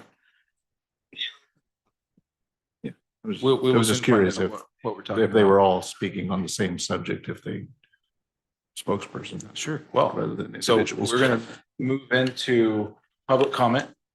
And our first speaker is Caroline Harbin. Thank you for waiting to the end here, Caroline. Thank you. It's been an evening. I thank you for your attention and all your hard work. And I don't think other people are speaking. I'm speaking to you as a community member and my experience and what I value. My husband and I moved to Cottage Grove 15 years ago. We chose Cottage Grove, among other cities, because of the palpable sense of community here. First as a newcomer, then as a continuing resident, I have relied on 2 important facilities, the Community Center/Library and the Warren Doherty Aquatic Center. Until recently, I attended yoga classes at the Community Center on a weekly basis. From the beginning, the library has been a great hub of county resources for consumer research, leisure reading, and book club programs. My weekly lap swims at the pool are essential for my physical and mental health, especially in the long months limiting outdoor pursuits. I have also volunteered at pool events and helped with fundraising. Friendships were created through my participation in activities at these facilities. In a world that is becoming more technologically centric and politically polarized, if we are to maintain and promote a sense of community, our residents need opportunities to engage in activities of common interest where we can have positive face-to-face interactions. With the new downtown renovation, I imagine you will attract more tourist business and new residents as well. Healthy community amenities such as an active library program and community pool only otherwise available in Eugene, can be a strong draw for families. It is shocking to me that the community promotions proposed budget has allocated $0 for the pool. It also strikes me that the aquatic center could also be under the umbrella of community center facility funds, since it sees more community traffic, and the senior therapy pool services were ultimately transferred from the community center to the aquatic center. After looking over the proposed budget and city department goals, I think the support of these two facilities aligns strongly with those objectives. One of the police operations goals for 26-27 is to expand community engagement initiatives with continued emphasis on youth programs, vulnerable populations, and partner-based problem solving. This is a quote from your document. Step inside the library and you will see youth and vulnerable populations. One of the city manager's operational objectives is to partner with, is quote, to partner with community organizations to create spaces that enhance recreational and educational opportunities for youth, seniors, and individuals of all ages in Cottage Grove and surrounding areas. The library and the pool do serve all ages, from tots to teens and adults to seniors. A strong support for these facility programs will truly reflect Cottage Grove's commitment to these goals and objectives, and more importantly, to their community. Thank you, Carolyn. Thank you. I meant to say we were giving 3 minutes per, that's what the beeps are about, per section of public comment. And if, when you come up, if you just state your name and whether you live inside the city limits or outside. So, thank you. Would you like me to do that now? Yes. Okay. Carolyn Harbin, and my address? No. No. Just inside or outside of the I city. live just outside the city limits. Thank you for your time again and your patience throughout this long evening. Always. Bruce?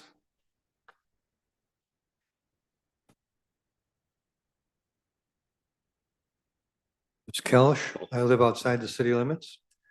Friends of the Cottage Grove Library met this afternoon, and I speak on behalf of that group to say the following things. As you would expect from the Friends of the Library, we're advocates for a library that is vibrant, adequately funded, and provides a combination of library expertise from staff and volunteers to flourish as a community resource and part of the quality of life in Cottage Grove.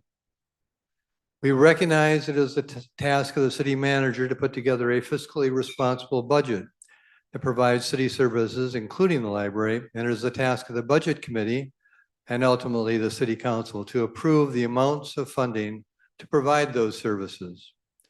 We recognize the city's budget is in crisis, and the proposed budget this year's and 2 years following will be needed to right the ship and put the city on a better foundation. We trust the library will be part of that plan, with the library staying open as many hours as possible and sufficiently staffed. Friends of the Library is committed to working with the city to create a library that meets the needs of our community for the future, and we are happy to provide input. Friends of the Library is encouraged that the library funding model proposed in this budget document is not the only one possible, and we ask that others be considered as well. An important point I want to make to the council and the budget committee, especially tonight, and thanks for your patience for waiting so long here, is to be aware of the following, and this relates to volunteerism. Currently, there is no structure for volunteers to work in the library, nor is there a culture that encourages volunteerism. As best I can tell, there's not been a pathway for volunteering in the library for at least 4 years. When Friends of the Library has asked the head librarian how people can volunteer at the library, the response has been that the city is revising its volunteer policies and application process. There's no volunteer pool on which to build to make the proposed budget workable without major revisions and support for volunteerism and an improved climate that encourages volunteering. Thursday night at the town hall, you're going to get lots of people explaining why they support the library and the importance of the library within the community for all sorts of reasons. The town hall will give the council another opportunity to hear the voices of the people and the love of our library. So please, thank you very much for listening to those voices. Thank you. Christina Shu. Fred Colgan. Hi, I'm Fred Colgan. I live on Highway 99, surrounded by Cottage Grove, but my property is technically county. Just a couple of points I wanted to make. I can't imagine that y'all are surprised that the public is alarmed. We've only had the numbers of the draft budget for a few days, and we have been frantically trying to find out and find information and find out what's possible here. We've spoken with library staff, with the librarian, with librarians in nearby communities, and we've spoken with folks at the state library. And I'd like to respectfully disagree with Commissioner Z that the 50% reduction in the budget of the library is generous. It's not. If I took a 50% cut in my pay, I would not be thanking whoever made that cut as being generous. I recently ran a nonprofit here in Cottage Grove for 10 years, an international NGO, and we relied on interns and volunteers for a lot of our work. And the notion that volunteers could be recruited, vetted, trained, and put on the job in 2.5 months is magical thinking. That's just simply impossible. Y'all are going to have to come up with a little less drastic budget cut, or a lot less drastic budget cut, if the library is going to stay open. The consensus among the library professionals is that the 50% cut would result in shuttering this treasured institution. Thank you. And Richard. C. Sedlock. He's gone. Okay. So hoping to not have to try to. That's the last time. I apologize. Well, we have made it through this budget committee meeting. I want to, I want to recognize the departure from prior years. I know there's been comments about, how this is all being sprung. This is absolute most amount of time given the rollout of information that we could expect. And we want to thank city staff. Each one of you have prepared this budget to be here, to answer questions, to prepare a litany of meetings, to prepare a town hall, and to come just here to answer all the questions. Thank you to the public who have endured this long time to wait to give public comment, to listen to everything, all the dialogue. Please come to the town hall meeting on Thursday at the Armory at 6 o'clock, or maybe a little early.